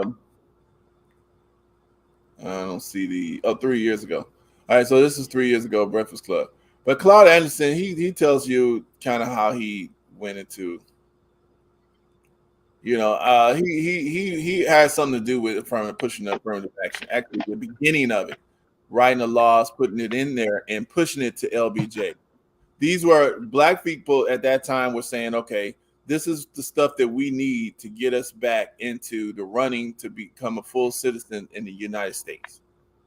Okay. And that's why that's why I said when I talked to Patillo that it may have served the purpose for a time, right?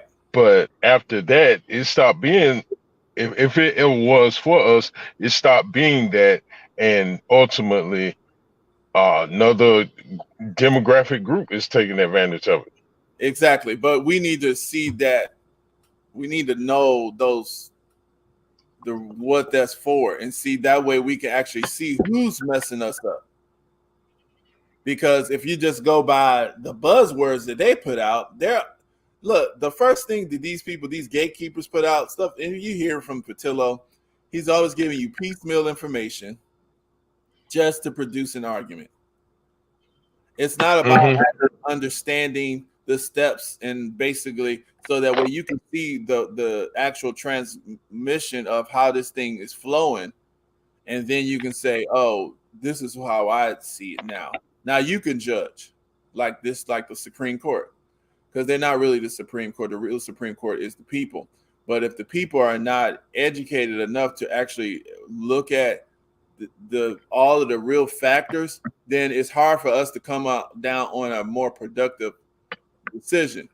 So they're saying that the agents say that they're mad because they're getting better test scores, but they're not getting picked because these black folks got to get picked.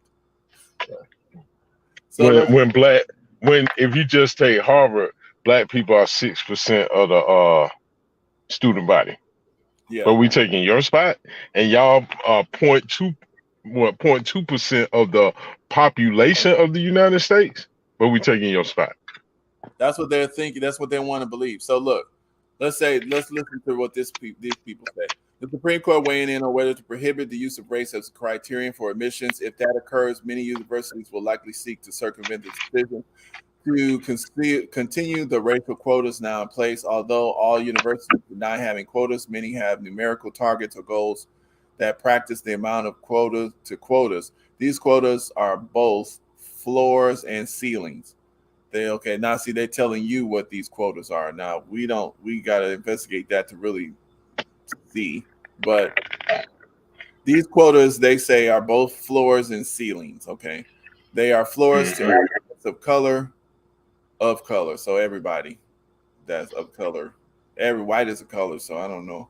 Anyway, and ceilings. Listen to that. So they went straight out to this though. This is crazy. So you see where this is really coming from. This is to protect Asians. This is to advance Asians' cause. So we got to understand that this attack, this. So Patillo's blaming you, but it's really he not blaming his Asian friends. Stop Asian hate that his party was pushing just a few months ago. Right. They have this bone to pick with black people. So they're saying that they are floors to applicants of color, that's everybody, and ceilings for Asian Americans. What does that tell you? What they're saying right there? They're saying they are floors for applicants of color. They're giving you your boundaries. Right, but to them, but they're not ceilings to applicants of color. They're ceilings to Asian Americans, specifically. See, so now we're standing on them because our floor is their ceiling. Right, we keeping them from rising above.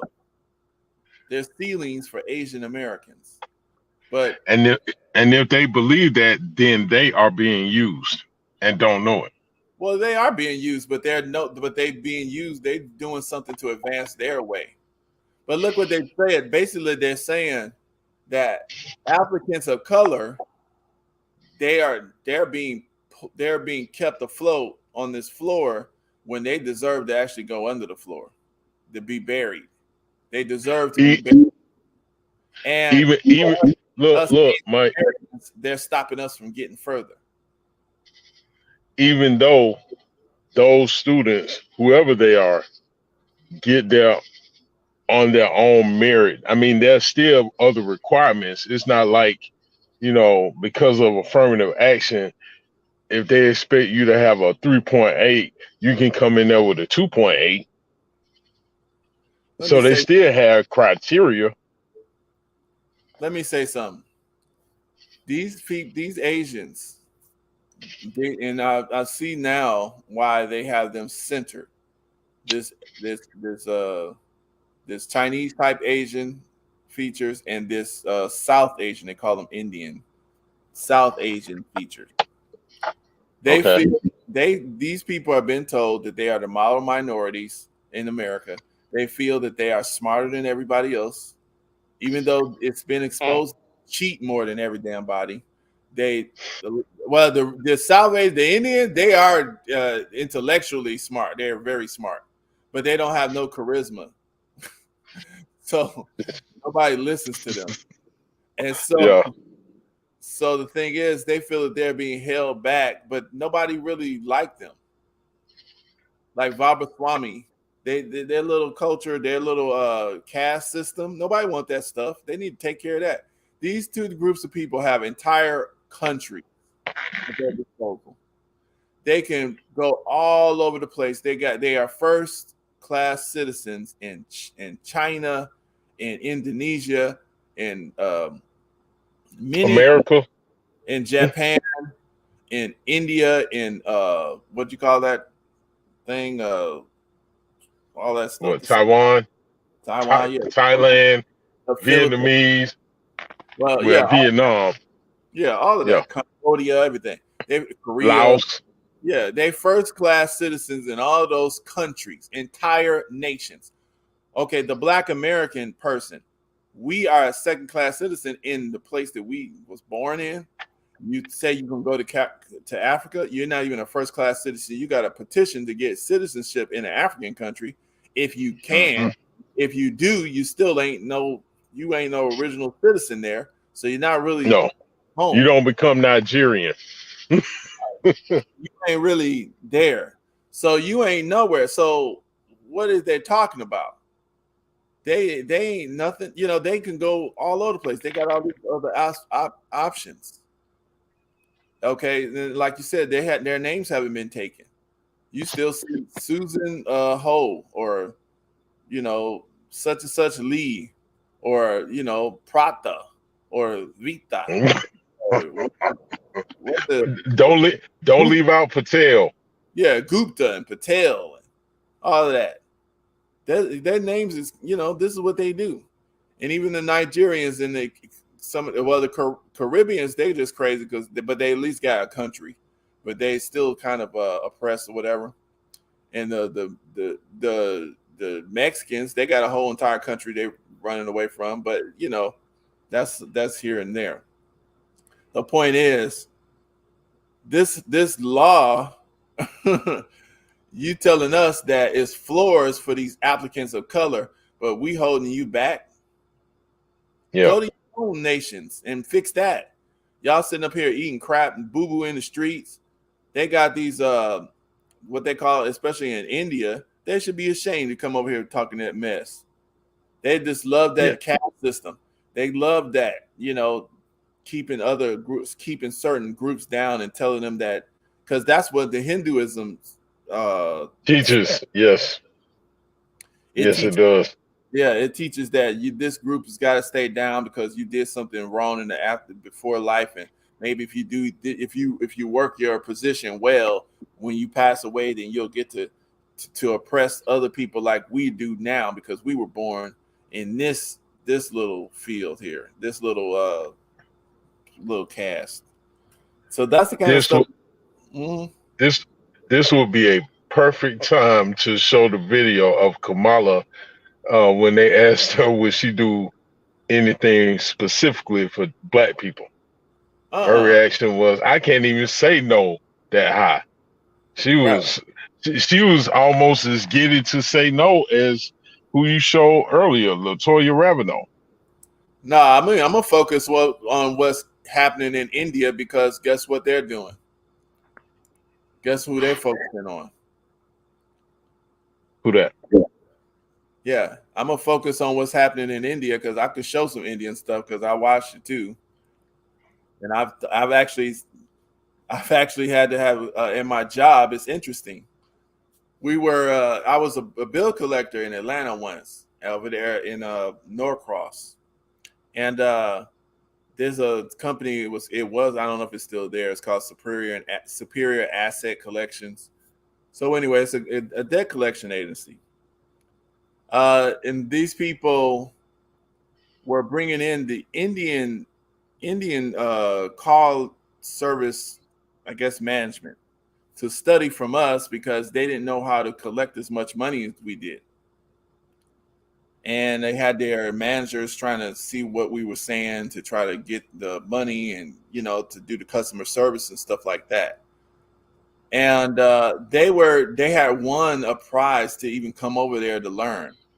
And then we got the chance to listen in on some of the stuff that because basically we get to listen in on some of the calls that they take over there in India of American and I guess British and other groups of people when they owe their money and they try to collect it and stuff like that. We're listening to what they say. And their prize is like, oh, if you collect this much money, you get a birthday cake. Or you get literally stupid stuff, bro. We was like, what? That's what they were promising some of these people. I'm telling you what I heard. This is at my job. This ain't on CNN. I'm telling you. Yeah, this firsthand information. This is who these folks were sending the jobs over to try to, but they weren't they would work for cheap, but they weren't as effective. Yeah, they were, and I think Shahida, you wasn't working there. You was working at Nationwide Credit, but this is what they were doing. They were sending those jobs over there to the Indian call center people. There's nothing wrong with that. I don't have no problem. That's what they want to do. I mean, I would, from my point of interest, I would want those positions to stay here, but they were not as effective as us. So true enough, they would take less money, but they weren't benefiting because they would actually collect less money. That's why they were cheap. And they would give them prizes like we have a set of new pencils or some crazy stuff. It was crazy. That was their prizes. Like with us, our prizes, $2,000. We need $1,000 for the one who collects the most money this week. You're gonna get you a $1,500 bonus. That's what they got to promise us. Yeah, yeah, because that's why they sent to work there, right? And that is part of the gatekeeping. No, but see, they say I'm too expensive. Yeah, I'm too expensive. No, I wasn't, because actually, they tried to keep us black folks. Because see, they were trying to teach those Indian people how to collect. They could not collect from because black folks are collecting from not only other black people, but we're collecting from, of course, white folks and different races, Asians, whatever. We're collecting money. And so we're actually getting paid. We're getting them. Yeah, that's interesting. Yeah, you try to do it, and it's so funny. There's people who haven't done bill collecting, that Shahida, tell them something. It's not real work. and really, $2,000 was like that's chump change. But I'm collecting. If I'm not there, $50,000 is not coming to your company. Yeah. If I'm not, if I don't work there, you have less than $50,000 from this one guy, because he's sitting on the phone talking all day to people who owe you money. Otherwise, those people would be getting would be getting an Indian person. Okay, we're calling because we want to collect some money from you. And what are you clicking? What? Hey, look, we are calling James Doe. Hey, are you James Doe? We would like to. You have an old bill from. What is the click? These people hang up on these folks. Yeah, I'm telling you this. I'm just telling you this is what we were doing. And I'm just giving you just an outlook of it. And so they couldn't do it because their voice and people just would hang up on them. And then I'm calling, hey, what's up? Is James there? Huh? Who is this? I don't know you. Yeah, this, I'm not now I'm engaging with you. Yeah, and I'm telling you what you know is true about what you have, You already know it's true. And I'm like, okay, yeah, you did. And I'm talking to you in such a way that's making you say, you know what, let me take care of this. That's what I'm doing. It's something that you already say, okay, I want this line of credit.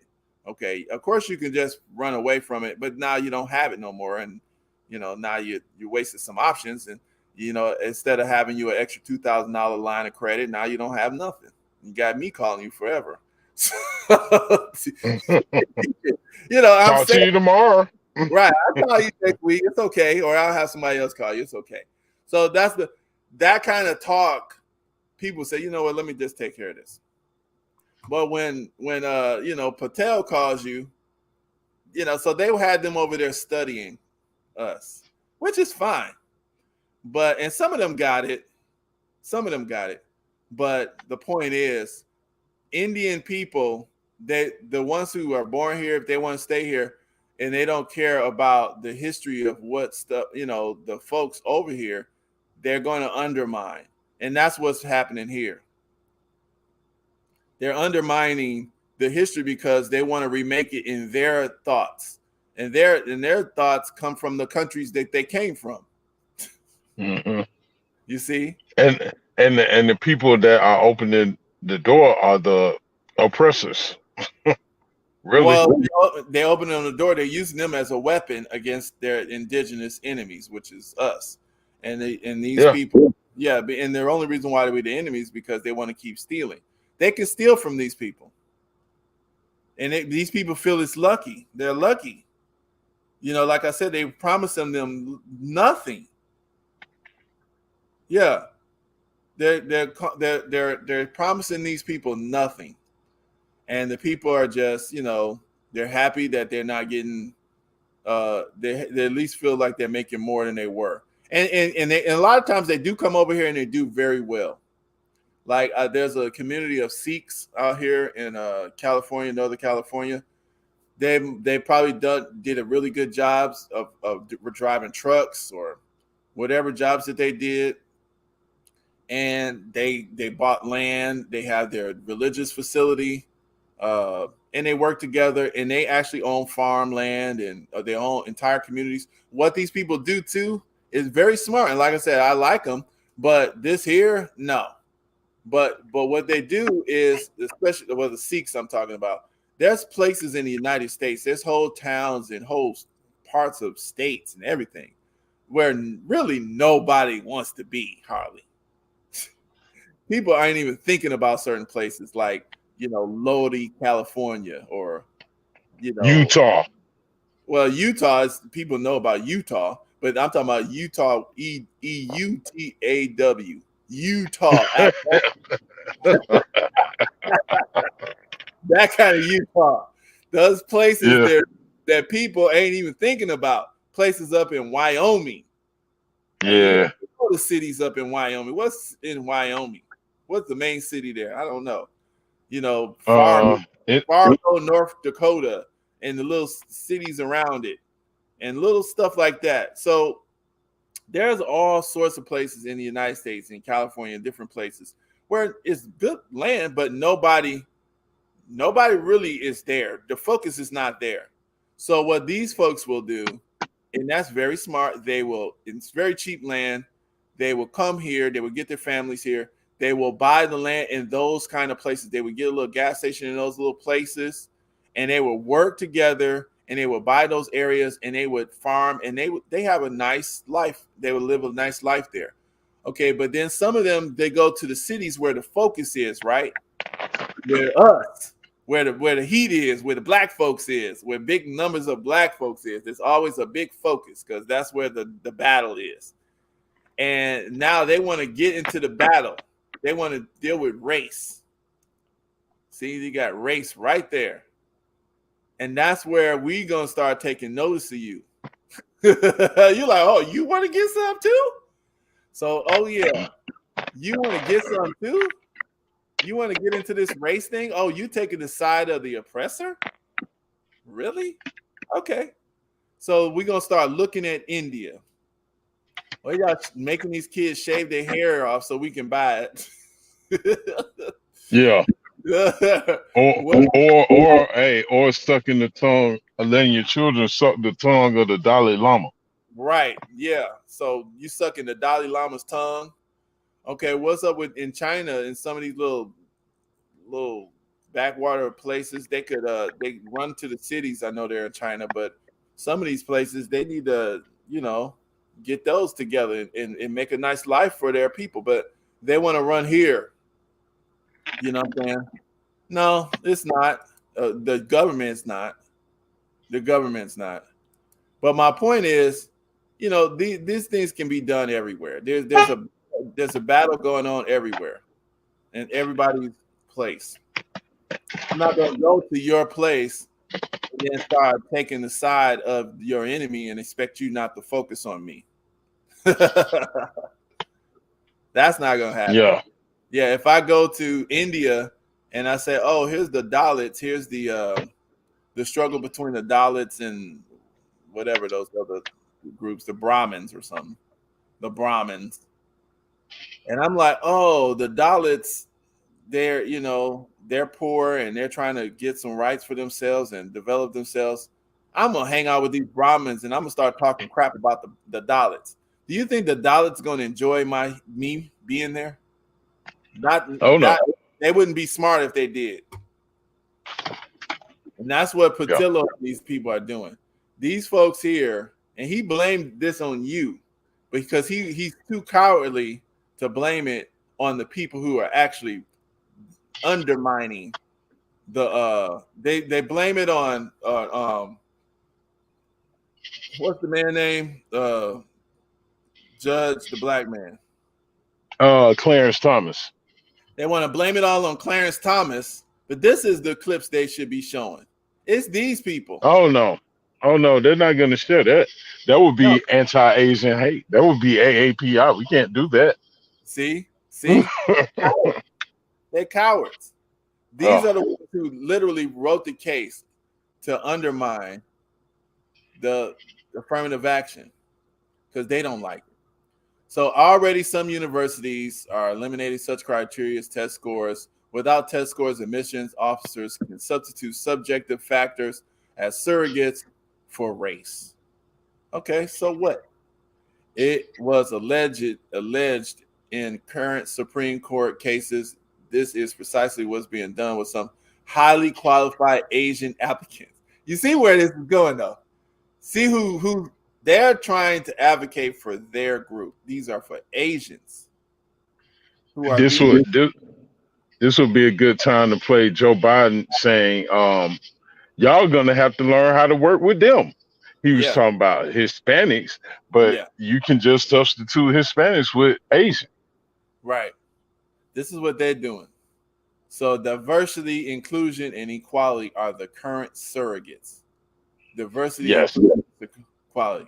They are defined narrowly to emphasize race rather than intellectual, economic, religious, and other diversifying factors that are highly relevant to universities' academic missions.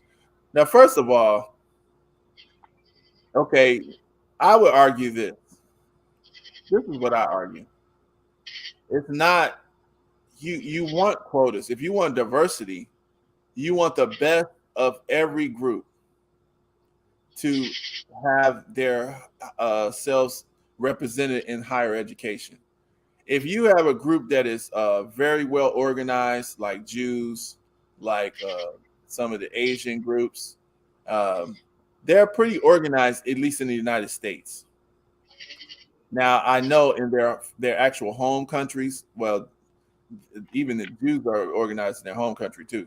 But in these other groups' home countries, their lower class people are black people. They're broke, and they don't care about their lower class people.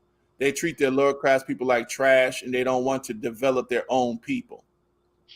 This is their Sounds mentality. very American. Well, but this is their mentality. These are hateful people. They only want to include. They don't understand that it's just like the NBA. It would be very boring, right? If you let the winners of every tournament, right? The NBA winning The championship, the finals. Yeah, if the winners of the championship got to choose the best players, it wouldn't be a good. Yeah. It wouldn't be a Yeah. good league. There wouldn't be parity. So what does the NBA do? The NBA makes sure that the worst teams get to choose the best players first. They get to choose the players first, right? Yes. They get the best selection. The worst teams get the best selection. Why do they do that? It makes it better. It makes it more exciting because even though you had this team that really wasn't nothing, but a lot of times they'll get a really good player and he would turn their whole organization around, or at least give them something to bargain. It gives the appearance of fairness. It's not only an appearance, but it actually makes it better. As far as it does make it better because of competition.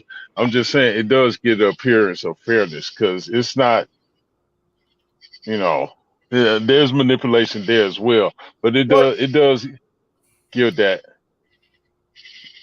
Well, yeah, so facts be facts.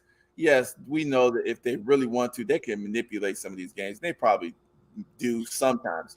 Probably. Oh no, sometimes. I don't believe they do it all the time. You know why? Because a lot of these games, these players are good.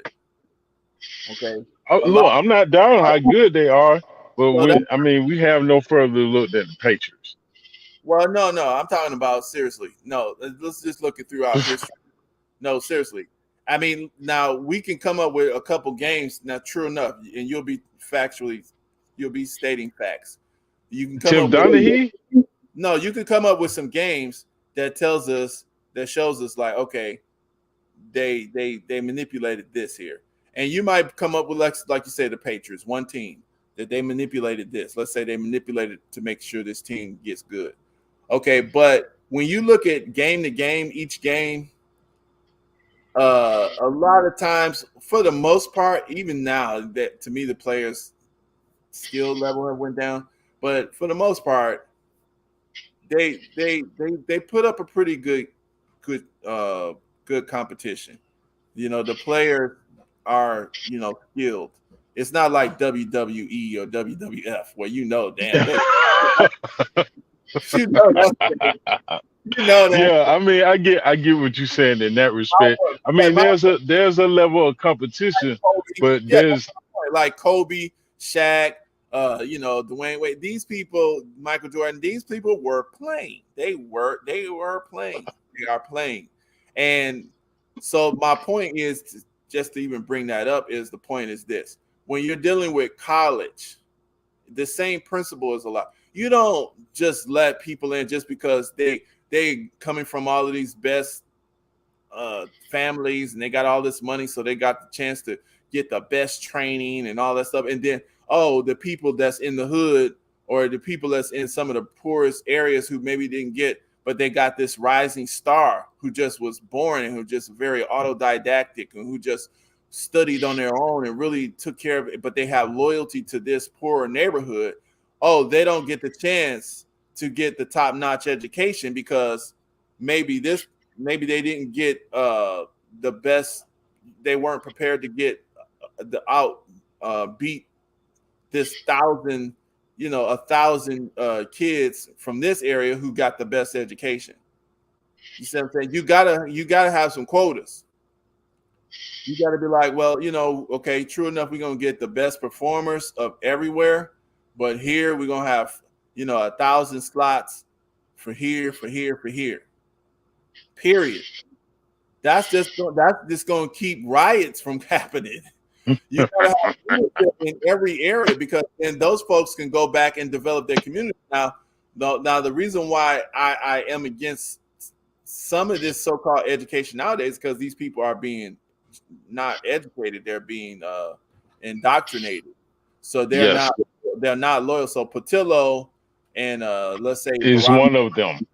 well, Barack Obama, Michelle Obama, Yes, them too. even people that we don't know. Let's say the people in the boule, like these what you call them, deltas and the sigmas and all that stuff. The Divine Nine. What they call them that, but okay. Anyway, Oh, they aren't divine. It's just how they are labeled. Yeah. That's all that is. Okay. There's no divinity there. Right. So the thing is this.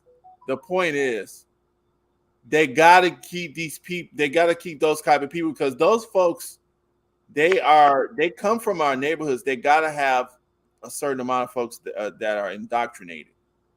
So they gotta so-called educate them to make them feel better than everybody else. Otherwise, they would probably, if they are smart people, if they are smart, they would actually just start developing where they came from a little bit better, and they'd be a little bit more loyal to where they came from. So the point is this. This is what I'm saying. The affirmative action was meant to do. It was supposed to give access to the best education to people who maybe would have never, who could survive in those fields, and who could study that hard, who could perform well and do good and get all of the the benefits of education, and they were supposed to. That's the people were thinking that they were going to come back and start developing their neighborhood, buy their mama's house, buy their block, teach the people and how to just make the community a little bit better. So that it didn't really happen like that, because they were indoctrinated. So yeah, but by that mere program existing, it's an indictment for reparations. I mean, because that was an effort to try and correct an error, and the error was not admitting people based on color. Well, okay, if you're admitting that, okay, this is a remedy that we are pursuing using this course of action, then what comes next? Because civil rights, if I have it correctly, was before affirmative action. So what comes next after affirmative action? Because that didn't complete the mission of curing the error of the past, which was Jim Crow and slavery. That was just one effort. And that's why I said it's an indictment to continue to the next step. Even by them removing it, when you really look at the reason why they removed it and who benefited the most, then in turn it's even more of an indictment, because it never reached everyone it should have. Well, you see, this whole thing is about Asians. It is. I mean, largely. And their attorneys are Jewish. Right. This is what this is about. And yeah, you see see him back here. But they're using them as a weapon. It's like they're using the different groups as a weapon, and really to our change. And this is what we got to start understanding. What is so special about the Black American, that they got to come up with all this stuff to throw at us, to confuse us. All these other groups, they got to import enemies to us, people who don't even know us, people who we've helped, who we don't have no problem with. They got to say, they got to bring in these type of people. And it's just like if I brought, let's say I adopted some kids. Let's say I raised my kids. I'm raising children, and if I got 5 children, and then I'm raising them, and they're like 10, 12, 14, and or a 5-year-old. But then I start saying, oh, I'll adopt 3 children, and then I give them everything. I bring in these kids from the outside, and I'm buying them all new clothes, and then I never bought my children new clothes. And my children are looking like, what? I don't have to say hate these kids. I don't have to say nothing. I'll say, and then when I leave, I say, hey, y'all, I tell the adopted kids, y'all in charge. Y'all in charge. Huh? I make them management. And then I pay them a little more and I educate them a little more. I send them on trips. Don't send mines on trips. This is what they're doing because they have the reins of power. They have the ability to reward and punish. So the people who have the ability to reward and punish, they see that you got this one group here, this Black American group that's trying to get parity with us. Let's bring in some people who lucky to be here. We just lucky that y'all let us in. Thank you. And they're not trying to get no more extra. They're just lucky to be there. And now we can use them against these up and coming folks. That's what's happening. And so they're just using them. But the thing is, they still are enemies because they're allowing themselves to be used. It's just like Patillo and all these other folks. They don't have to be used, but they're allowing themselves to be used. That's what's happening. They could take this information. It's just saying they're sellouts too, really, because when they get educated here, they supposed to, like, for example, even though I was working with a guy, he's a Sikh, he's from India or whatever he's from. Yeah, so I'm working with this guy, and he was a good guy. He's cool, and me and him talking and everything, and I was talking about some of his country and stuff like that. And I was like, "Oh, do you go back down to your country and start setting up?" He's like, "Oh no, they're very poor there. They're very poor, Michael. They're very poor." I'm like, okay, well, yeah, that's fine, but you a rich man. No, they think I'm rich because I work in the United States. I'm like, okay. You are rich to them, so why don't you? No doubt. My whole family he says his whole family owns a certain area, Gray Wall. We all call it Gray Wall, Yeah, he's a Sikh wherever he's from because he was kind of cryptic. He was cryptic. I know he's from India, but his Sikh religion, they were very cryptic. He was kind of cryptic. He told me some stuff, but but there was other people on the job he didn't want to tell certain stuff. Okay, so that's why that's where that comes from, James. I know he's from India though. Yeah, but the point is, he thought he was telling me some stuff. He told me some stuff. I ain't gonna say it all because I know why he stays secret on certain stuff, and so it's not necessary for the conversation. But the point is, the general point is that a lot of times it's the same dynamic. When they get a little bit of benefit, they come from an area, and just same thing with the Black folks. They come from an area that is poor, let's say the hood, or let's say a poor part of India, or you're a Dalit, or you're coming from a poor part of China. You had to do sex slavery just to come into your country on a dang on shipping container.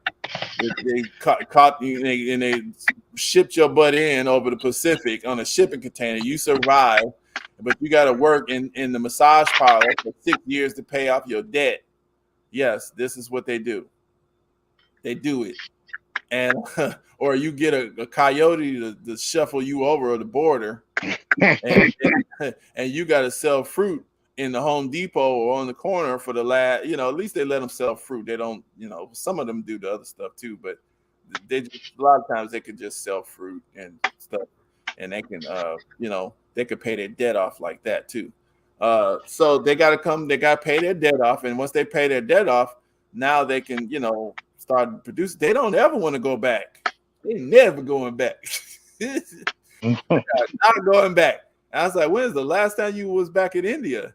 He was like, oh, I went back a long time ago, Michael. He's a guy. He's like, this guy was probably like 57, 50 something.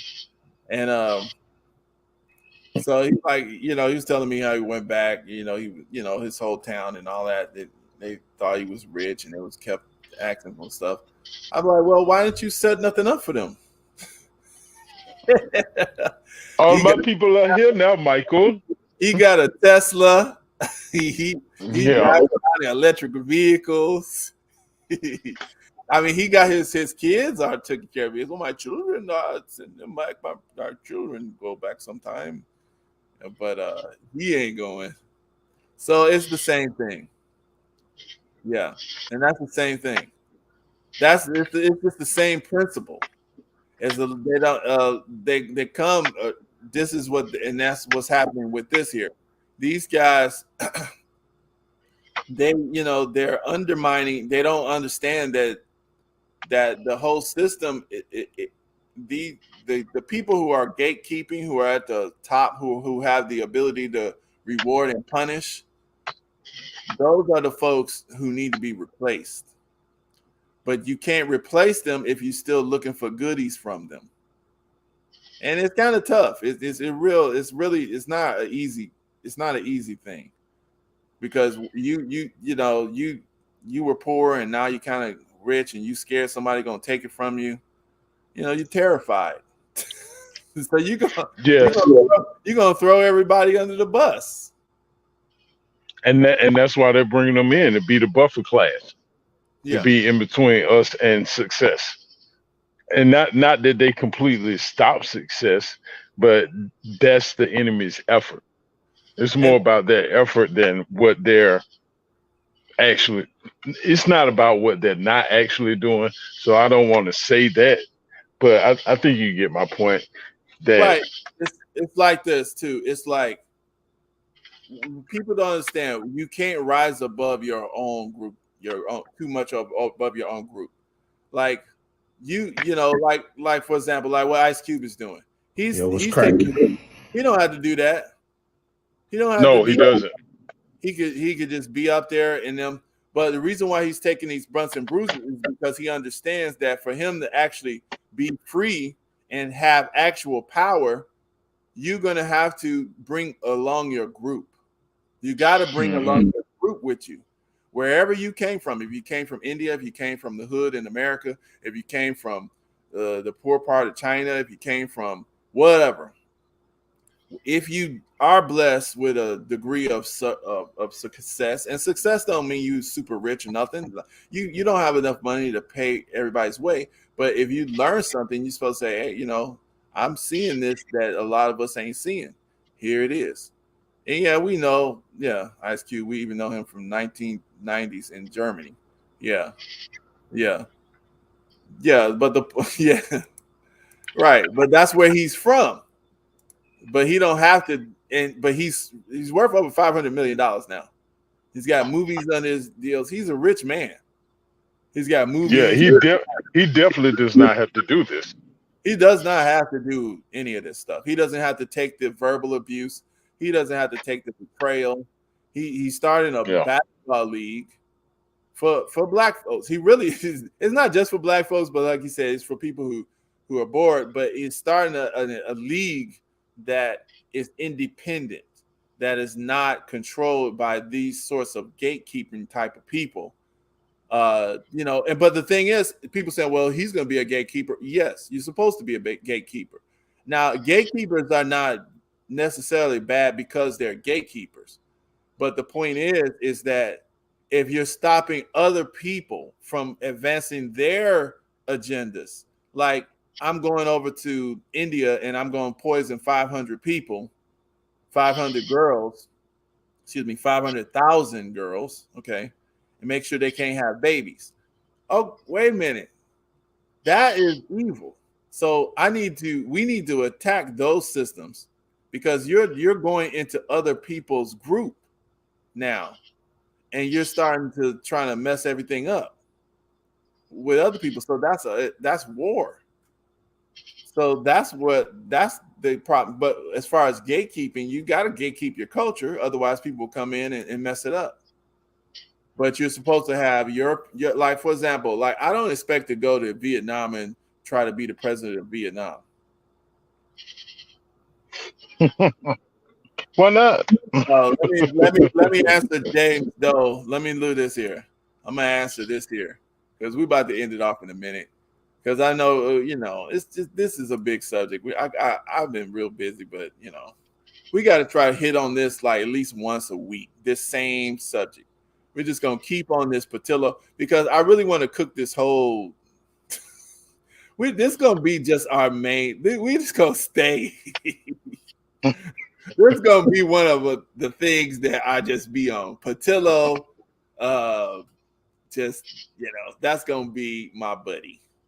He's gonna be the meal. He's gonna be the bacon. Look, he provides great content.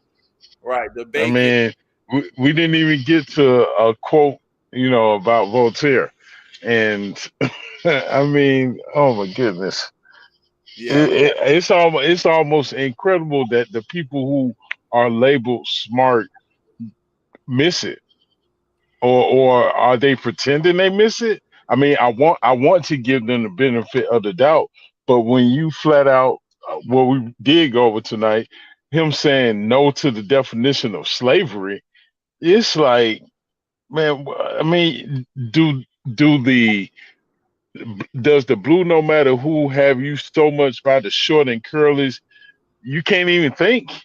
I mean, you're just not even allowed to say the truth now at all, in no form. From the very beginning, he did not say anything to step away from white women benefiting the most from affirmative action. Nothing. Did not challenge that at all. And I mean, for the position he's taken, a lot of the things I said he was supposed to challenge. He didn't even make a muscle, make a muscle move or nothing to that effect. And it's almost borderline. It's disappointing and it's depressing. Let me put it like that. Right. So this is just one take, and I think I was in Nigeria to 500,000. But this is like they're sterilizing indigenous women. This is from 1976. So this is a government that sterilized 3,406. Oh no, this is American Indian. So that's not the one. But see, that's really criminal because it's not hardly even no American Indians left. You sterilizing their women in 1976 so they can't have babies. That's even worse. But I'm talking about they did the same to us in North Carolina. Right, I'm talking about the Indians in North Carolina. Indians in the subcontinent. They had let me see here. I think Gates Gavi. Let me see Gavi. Yeah. Speaking of Gates, he's had a lot of doings over there, and they're none too happy with him. He can't just pop up in India and hop off a plane and walk down the street. He'll have some problems. Okay, so it's tainted drugs. Let me see. All right, so here it is. Tainted drugs suspected in Indian sterilization surgery deaths. Tainted or substandard drugs probably led to the oh boy, here we go. Led to the deaths of this 13 one, but there's a big one, and yeah. So they just show, and notice notice how they do this too. This is very important too. They don't show the faces because they don't want to stereotype these folks. But when black folks have issues, they show your face all ghettoized and looking crazy. They show us in our worst behavior. So, but that's just one. But there's a lot of them. I would have to go through, and I think I might go through some of it. But yeah, I know they had the 500,000 once in Kenya. 500,000. Wow. Shahida says she met a few of the African American women that have been, or American black women that have been sterilized. Amazing. For all the wrong reasons. I mean, that's no different than the current situation, almost. I mean, And you know something's wrong. Hey, we got this treatment, and here you go. When they say no evidence. Yeah. Okay.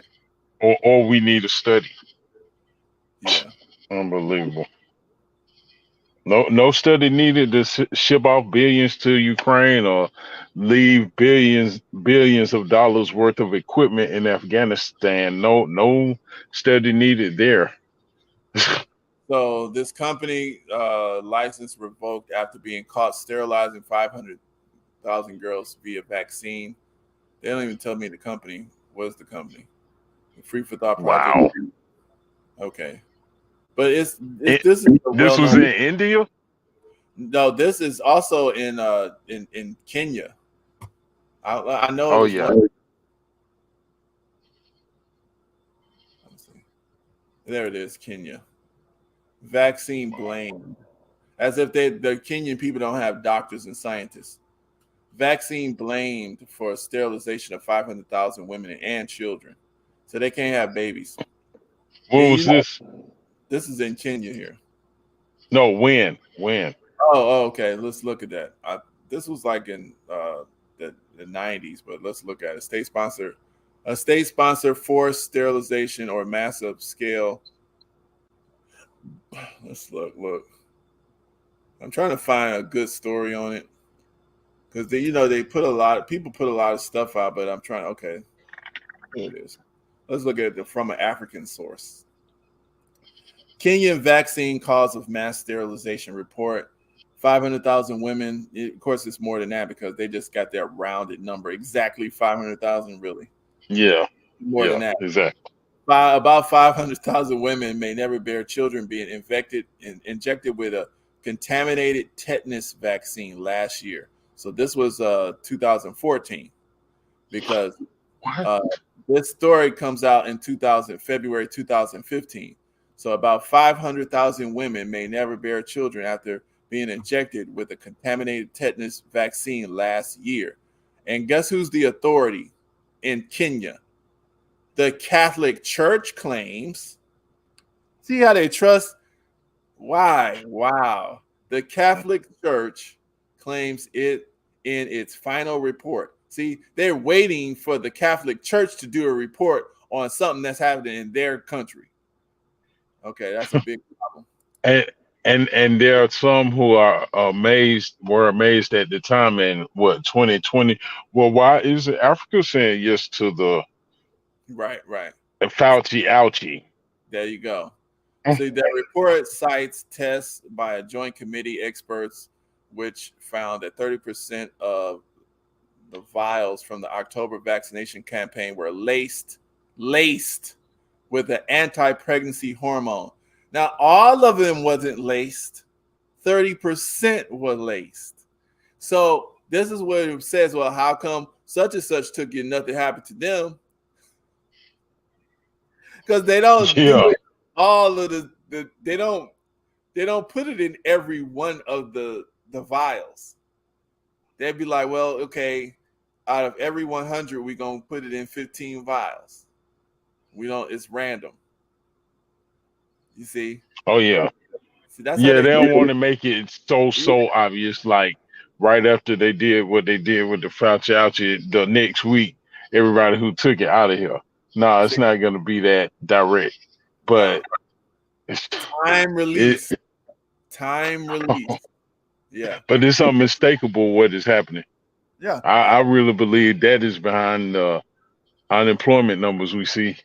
Yeah. I mean, it's everybody's still hiring, but nobody's coming to fill the jobs. Where are all the people? Where'd they go? Yeah. Nobody wants to work. Everybody just became independently wealthy after the COVID. Yep. I don't know. It's strange, man. Strange, really strange world we live in. Yeah. I'm not even showing it. Sorry. I'm sitting up here talking and I'm looking at something and I thought y'all was seeing it. But no, but the point is, and we're about to get out of here because like I said, you don't want to go too long. But the point is, this is what's out here. This is a time that is very, very, very dangerous. all the weapons, just because you don't see people. When you do see people, they getting their heads blown off right in front of you. But even if you don't see somebody getting their head blown off right in front of you, like it's a straight up war, it's still a war zone. Mm-hmm. Because these are just different weapons. Remember, they're using food as a weapon. That was it's the FD. It's the Food and Drug Administration.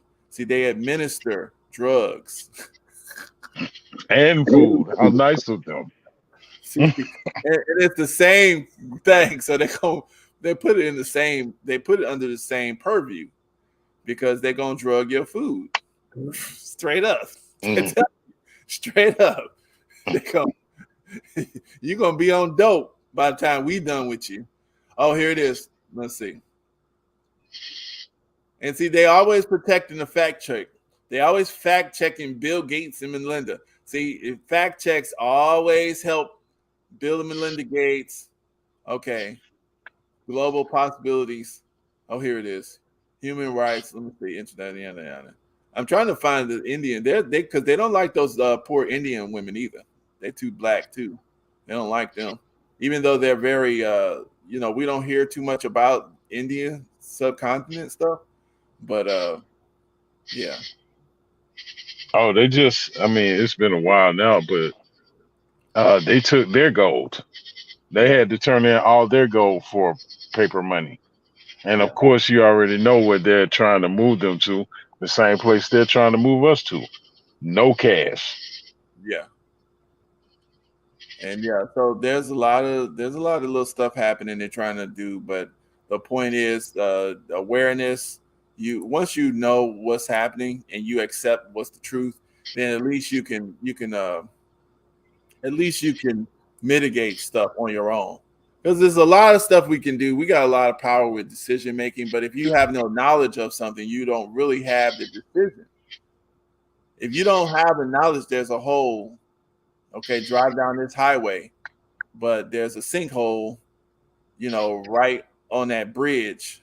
So if you're driving 50 miles an hour and you don't expect a sinkhole, you're probably going to fall in it. You don't have a choice.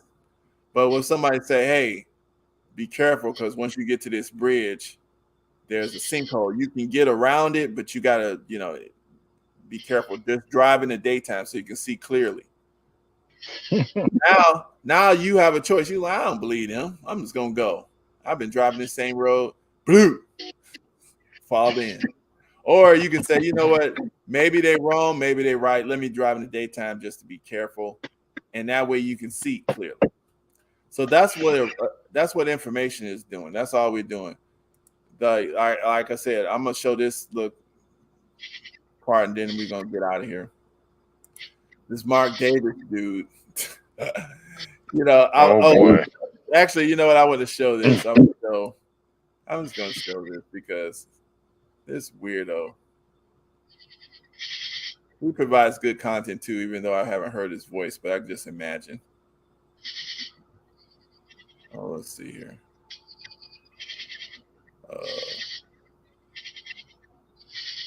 You're outside, huh? Let's see here.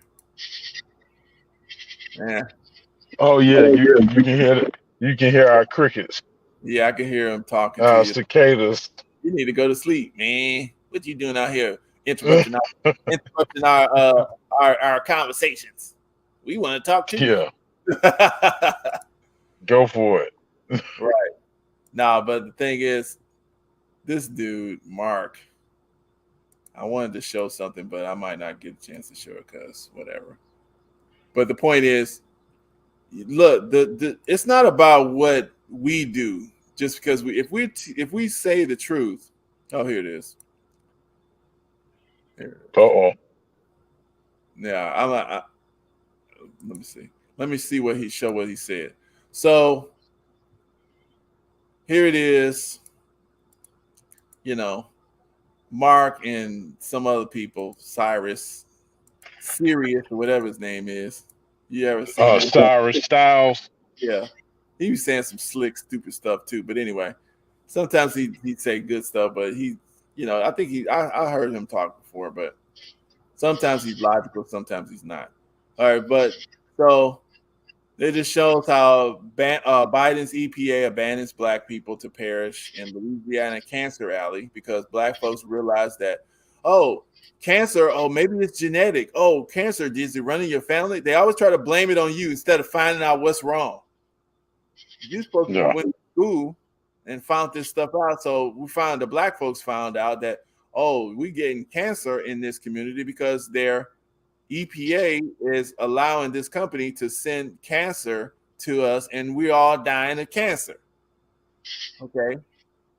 And so I put that video up, and Phil Scott, that's why I like Phil Scott, because he's hitting on some stuff that's really bread and butter. This is how you make your decisions with information, not these stupid vote and politics only type stuff.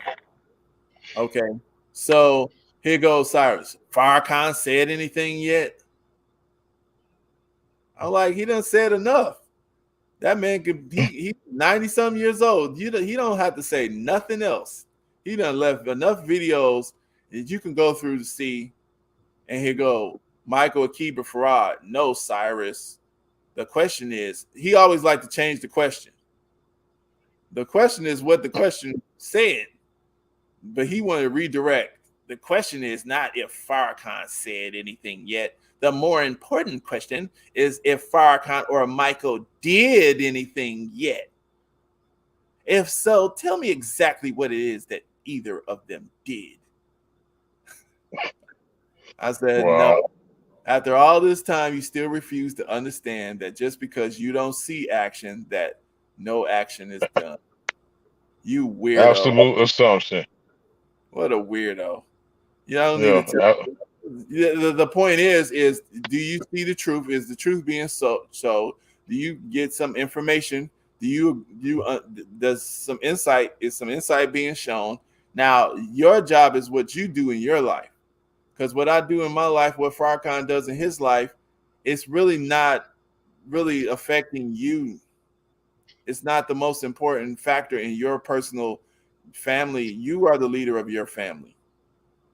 You see what I'm saying? Your planning, your ability to see what the truth is from falsehood is the most important thing in your family.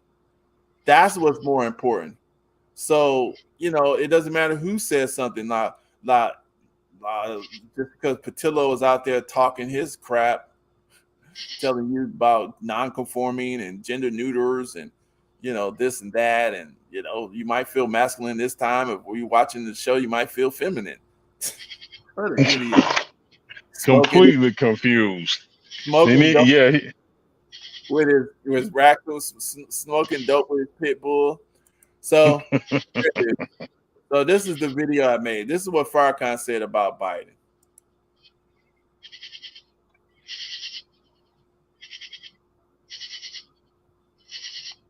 It's not coming through. Oh, when you see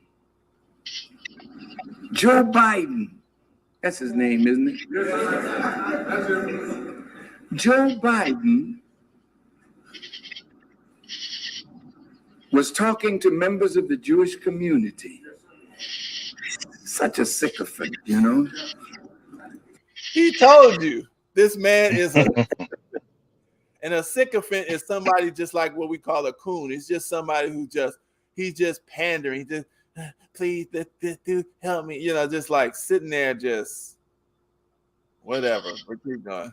And he's saying to them single-handedly, the Jewish people that are those that run Hollywood are singularly responsible for America's turn and acceptance of marriage. Biden said that. And I'm sure the Jewish people sitting there, they cringe. Oh, what is wrong with him? Don't say it yet. Don't expose us.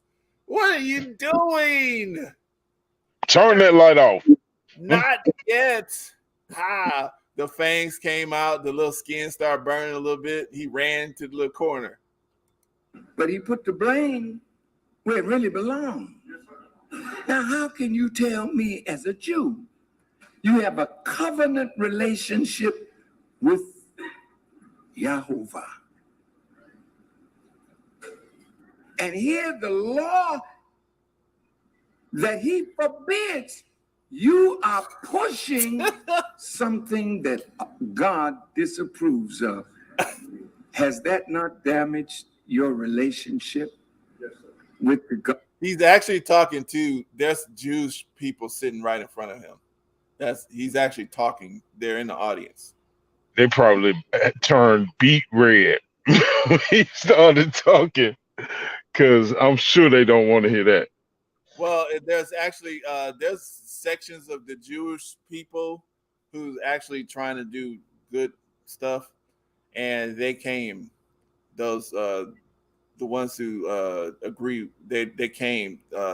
So he's making a distinction.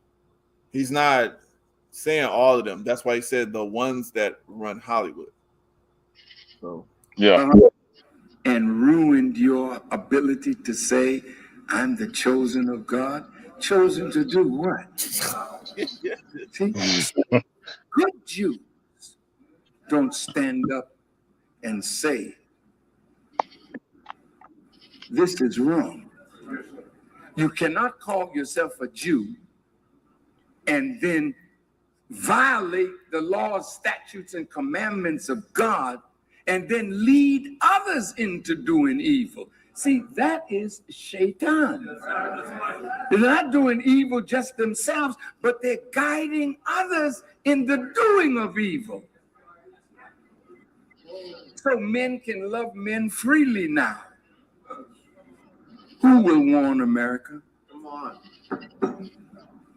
Women can love women freely now. Who will warn America? Guys, this is Super Mike 216. Yeah, so I went through this article, and just to show people, this was the day after Biden said it. So he went, this was 2013. Biden said this, made that statement May 22nd. Now, you can look on the internet, see if you can find this video is there. I seen the video before because I remember when he first did it. But I can't find that video no more. I cannot find that video. I can't even find it on Twitter because Twitter usually will put stuff out. But there you go. So now when we see, that's what I mean by we seeing all this weird stuff going on. These people, you know, this stuff was in works, man. These people had a plan already. So yeah. Hey, would it be fair to say that some of the white women, I mean, maybe we could say majority of the white women that took advantage of affirmative action are Karens? Maybe, I don't know. I mean, I'm just saying that to say this though, that if any segment of them are Karens, let's say it like that. If any segment of them are Karens, I bet you Rashad won't go after them. Bet you that. This is I got to do this because I said I was going to do it before we leave. I wanted to do a whole show on it, but I'm not going to do a whole show on it. I'm just going to, you know how, and this is a side note, I might clip this and just release this by itself. But because this show is going on, we kind of went, not that. It's kind of long, but I don't really like going too long on these shows. But because I want people to actually try to listen to them. But the point is, like, okay, so this is the Muslim thing with the Nation of Islam and 60 stuff. So when people know about H. Rap Brown, so H. Rap Brown was he was a very smart brother. He made a lot of intelligent statements, but he was put into jail. He was a freedom fighter in the 60s. You know, power to the people. Very, very. I don't know if anybody knows. Maybe I should play a little something. I don't want to go too deep in it. But you hardly hear anything about H. Rap Brown today, do you? Except that he killed 2 cops and he in prison. That's what they say. As I said, he was found innocent. They say he started a riot or something. Let's say like this, but let's just do that. But the point is, they say he in prison for, but yeah, this is him. H. Rap Brown. He's a freedom fighter, Black Power. You know, he's seriously into that. Now, okay, so during that time in the 60s, right, they had a problem. The government came at them. They killed Malcolm. They killed Martin Luther King. They own government killed Kennedy because he was trying to actually get him away from that fiat money. So they killed him. Gotta go. CIA, and they killed Malcolm and them because they was making fun of it, and that was good for them. They could kill him too because they already had the team set up. So with this guy though, now the thing is this. He was talking about Black Power, and I'm making this point to show how people were with him during that time because he was for a cult. He knew what he was clear of what he was about. He was pretty clear about what he was about. But when he changed over in the 80s, nobody hardly know nothing about what this man was about. He was talking in the 80s and 90s and stuff, and he had become a Muslim. But the type of Muslim he became wasn't about nothing. Because that's what they was trying to get the Nation of Islam to be, those Sunnis and stop talking this about developing their own people, Black people. That's what they wanted. And they actually tried to pay Farrakhan. They paid Elijah Muhammad's son to sell a lot of the properties. There's a lot of money going around from those Muslims in the East. I think from where Malcolm X was, when he was talking to the king of whatever that's called, Jordan or something, of Saudi Arabia. He was talking to the king of Saudi Arabia. They had this whole narrative and how excellent a Muslim that Malcolm was. They always talking like they love Malcolm. But they don't say nothing about H. Rap Brown. And this man was straight up Muslim. He switched over to their thing and everything. And he stopped talking Black. And he stopped talking Black and everything. And they don't say nothing about him. They didn't try to get this man out of jail. These are so-called Muslims. And I'm gonna show this just a little bit. Hi, I'm Jackie. It's an old show. Dan Henson. Do you remember what was going on in Black America during the 60s? There were marches, demonstrations, riots, busing, burning, and Black Power. In the middle of it all was the cry, "America has to come around or Black people are going to burn it down." H. Rap Brown coined that phrase. Whatever. So, yeah, America has to come around. People going to burn it down. He was very radical. All right. So, let's do this. I don't want to go through the whole thing, but I want to get to his part. All right.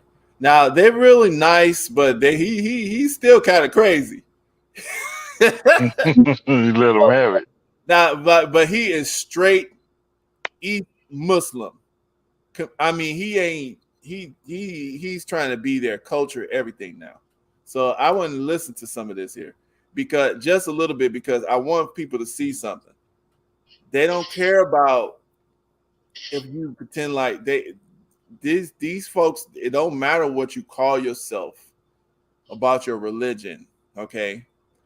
They just need you to get away from helping and developing these Black American folks into something that's powerful. That's all they care about. So the Muslim thing is not, people think, oh, Muslims, so this means something. It means something, but you can call yourself a Muslim, you can call yourself a Christian, you can call yourself a Hebrew Israelite, you can call yourself a Hinduism, as long as you stop talking Black. Well, we above race. Well, we're beyond this. We're beyond that. Okay? We don't need no reparations because God will make a way. All this certain stuff. If they can get that into you, now you're good. They didn't even have to kill him because he talked himself into bondage. And this is like one of the statements because you don't have your people behind you. So let's look at, I just want to, I wish I could do it faster. Said in the beginning of the show, our guest today is a very special guest. He is Imam Jamil Abdullah Al-Amin, formerly H. Rap Brown. He was today from Atlanta, where he's now Muslim minister. I guess probably the way to get into the discussion is just to simply ask you, Jamil Al-Amin, whatever happened to H. Rap Brown? Bismillahirrahmanirrahim. I seek refuge in Allah from Shaitan the accursed. I begin with the name of Allah, the Beneficent, the Merciful. I seek refuge in Allah from misleading and from being misled, from betraying and being betrayed into ignorance by others. I think that the question is rhetorical in the sense that whatever happened to anyone else, if they're still living, there's a reflection either of growth or a kind of deterioration going backward. I think Islam in my life represents a kind of a sense of growth. All right, so that's the point. He's straight Muslim now. All right. Now, like I said, all these people, they always talking about how cool Malcolm X was. He's changed from the Nation of Islam, and now he's into this Muslim stuff. H. Rap Brown did the same thing. Y'all ain't helping him. He ain't even dead. He is not even going to.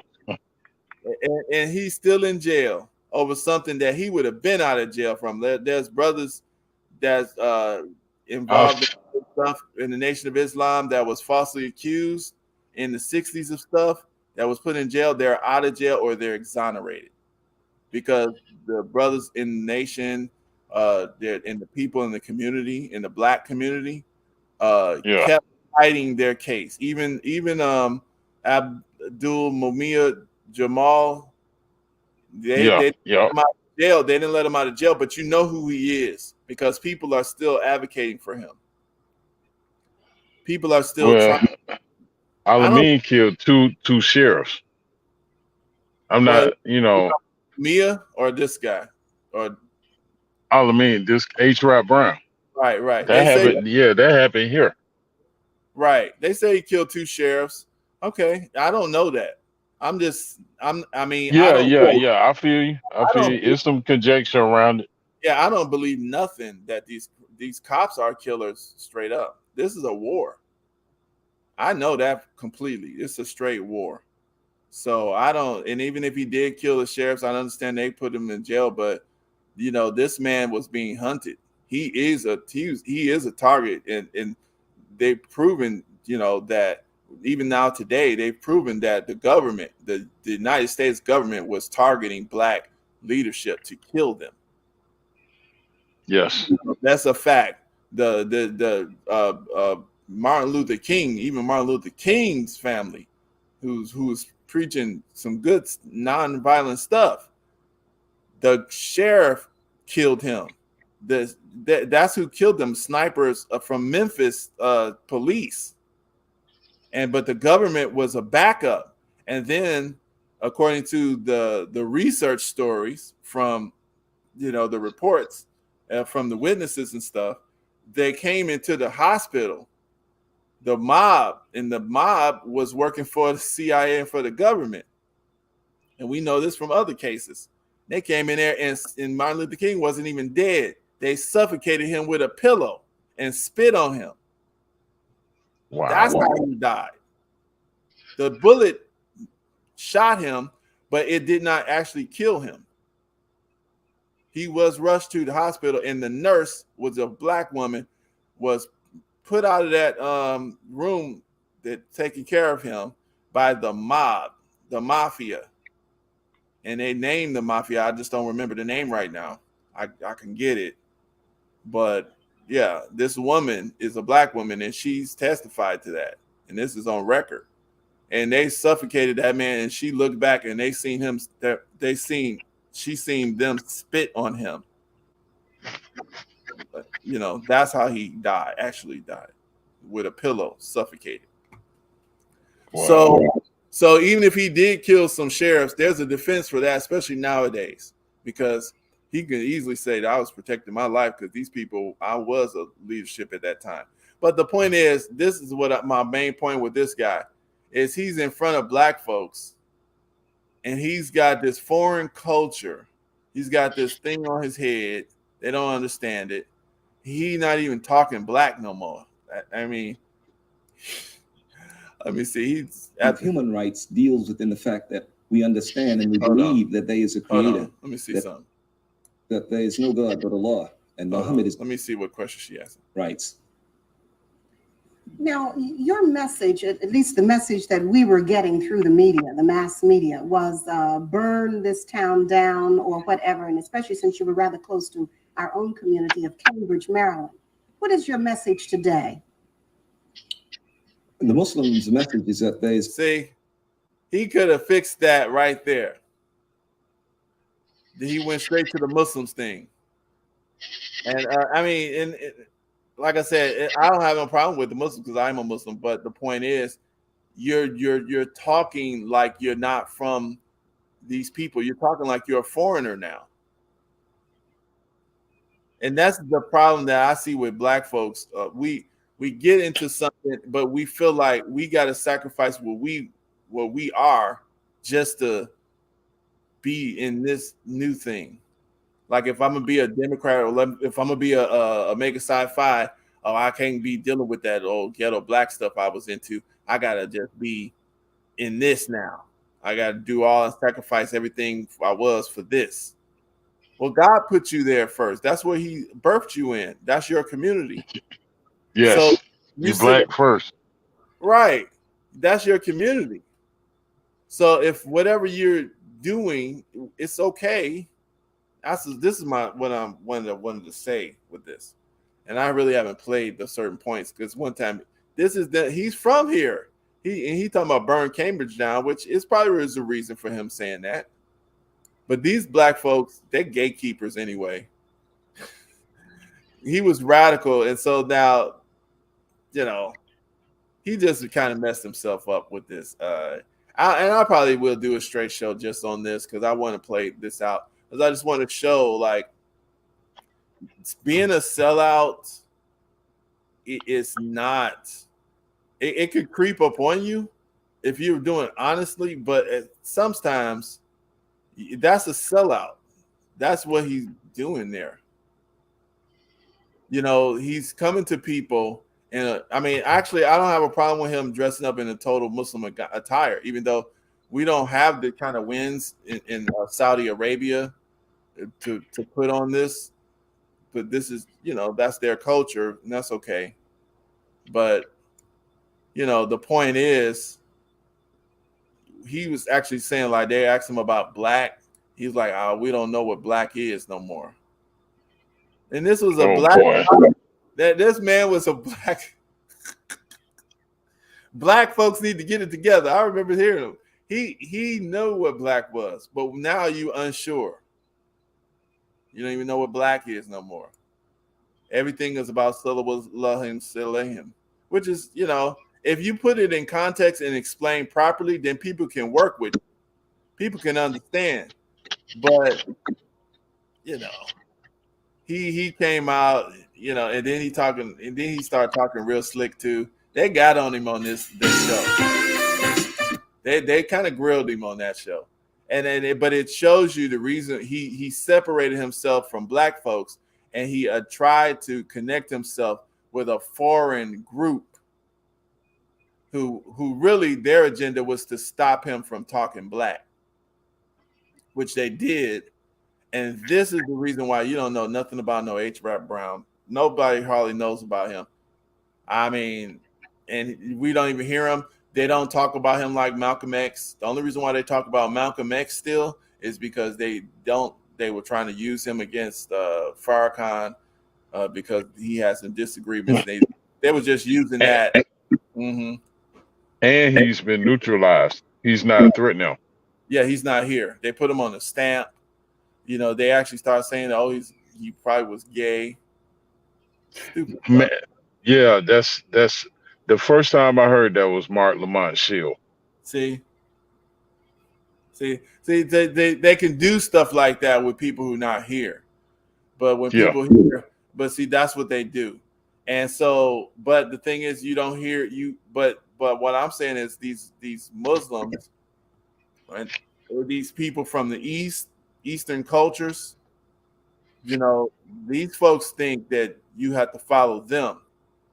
And even black Christians or black people who are Hebrew Israelite, it's like you come from here, you can learn the teachings of the books because they are God's wisdom, but the God's wisdom is, and this is what people get confused when I say this. This is the confusion. I'm not saying that, and I'm gonna preface it because I don't want nobody to get confused with what I say. The books are God's wisdom, but they are not all of God's wisdom. They are a portion of God's wisdom that we are supposed to learn from to develop us.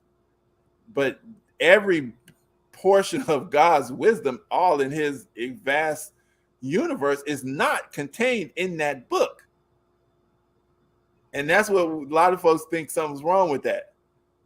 But this is the wisdom for you during these few thousands of years that you need, okay, to develop you to where God wants you to be as a society. But you know, like for example, there's with God's wisdom is helps you develop nuclear power. It's not in the Bible. It's not in the Bible. It's not in the Quran. But is it true? Who invented it? Who developed it? Who created it? God.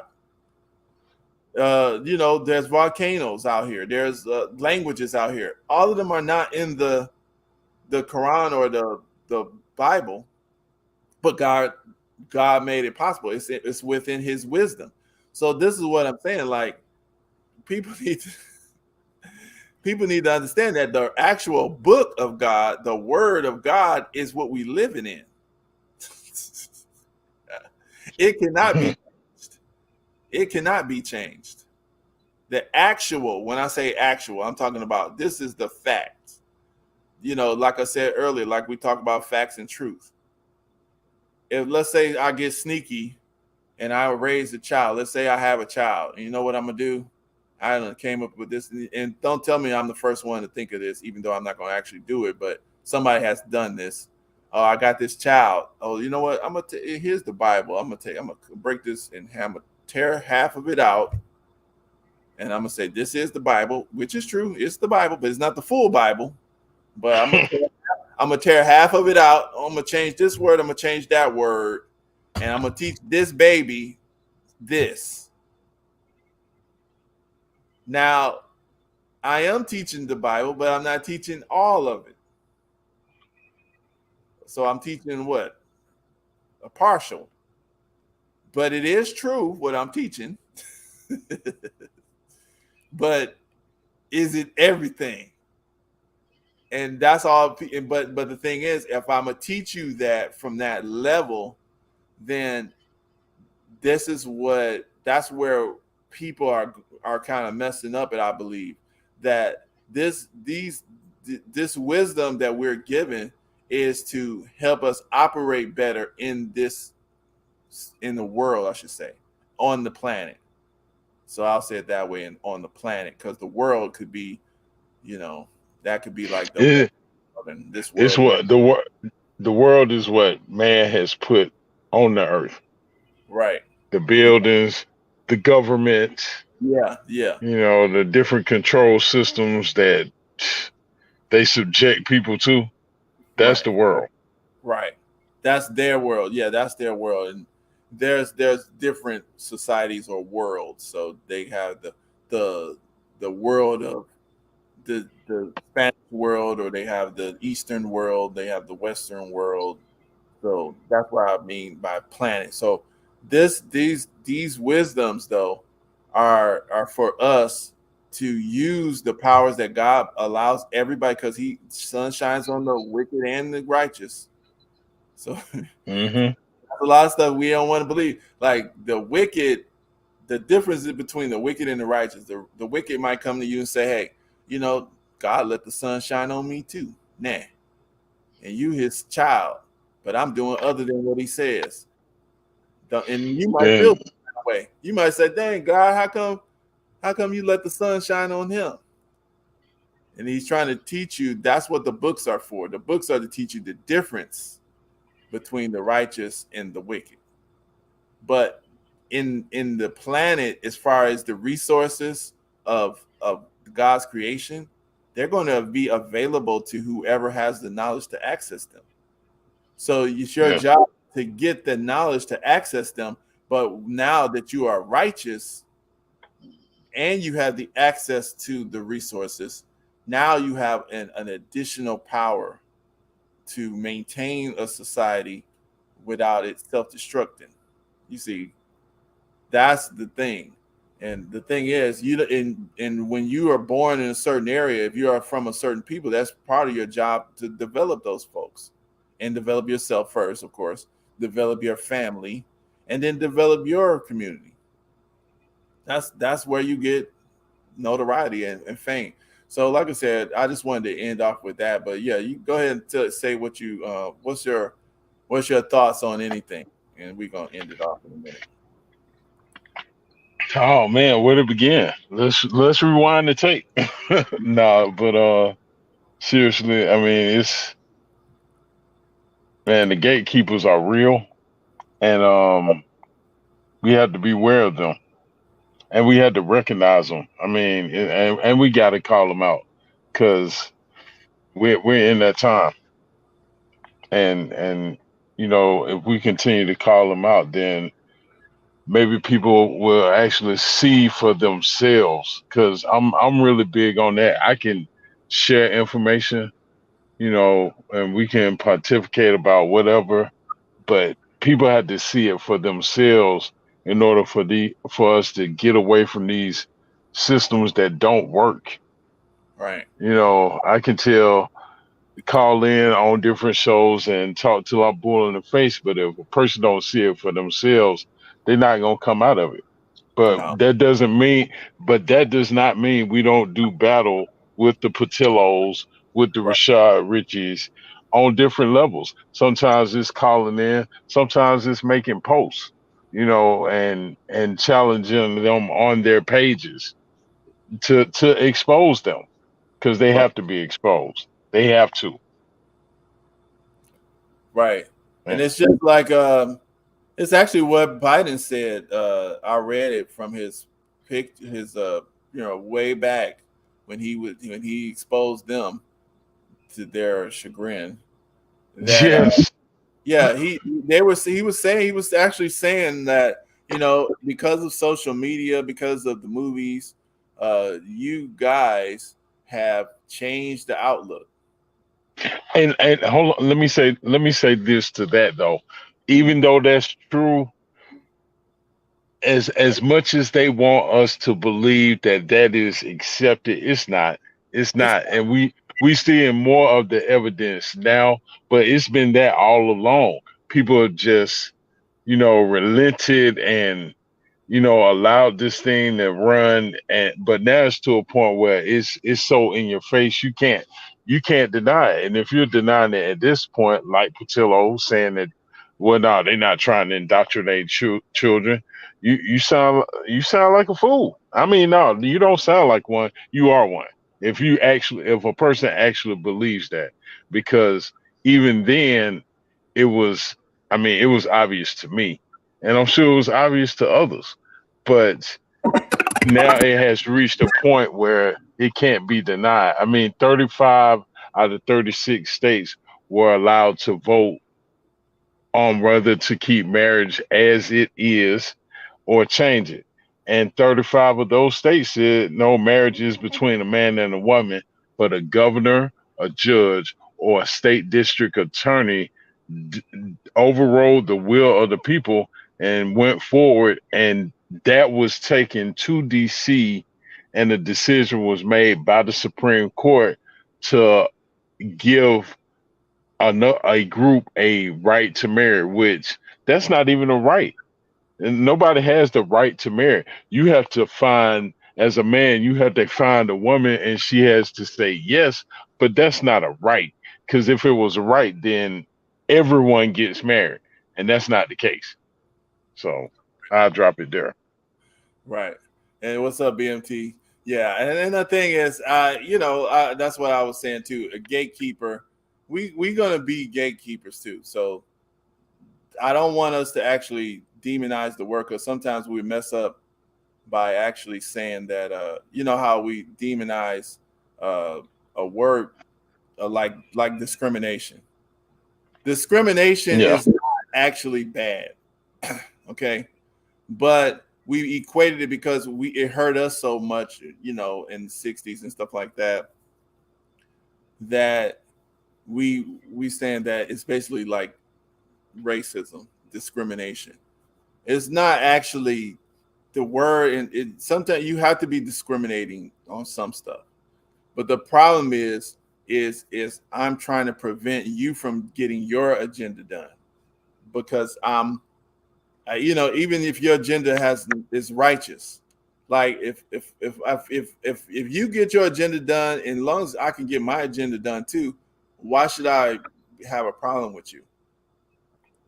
But if I'm trying to stop you from getting your agenda done, and I can get mine done though, everybody else can get their done, but just y'all, you stay as a slave. This is what we want for you. We don't feel comfortable until you are, at the BET Awards dancing around, twerking, pregnant, getting child support from, 6 baby mamas with 6 babies. Different dads. That lets us be happy.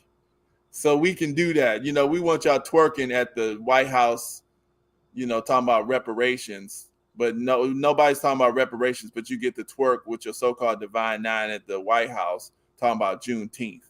That's enough for y'all. No reparations, just Juneteenth. Right. That's a still harm. We should actually we do want to be gatekeepers. We want to be able to control and gatekeep our own narrative. We want to gatekeep what is actually ours, what's actually our lineage, what's actually our children. So I don't want to demonize the word gatekeeper, but the thing is, the people who are keeping what is actually our lineage is not us right now. So those gatekeepers, we do have to kind of, and like I said, we did a long show, so I'm about to end it off, but I just wanted to end it off with this, just to show everybody how easy it is to indoctrinate children. And children just will do. They're just innocent, so they're going to just do what, especially with music. So as bad as it is out here, and we see crazy stuff going on with the people, if we get control of what's ours, we can get people back within a couple generations to doing something decent. So let me show. I'm going to end this off, and that's it. And then we out. I thought it was cool. Let me see. What's happening? What's happening? Hey! Make your meat click. What's up, phony? What's happening? What's up, Sean Paul? What's happening? Hey, now, ladies and gentlemen, it's about that time. Turn this thing on out. Now let me see everybody do this.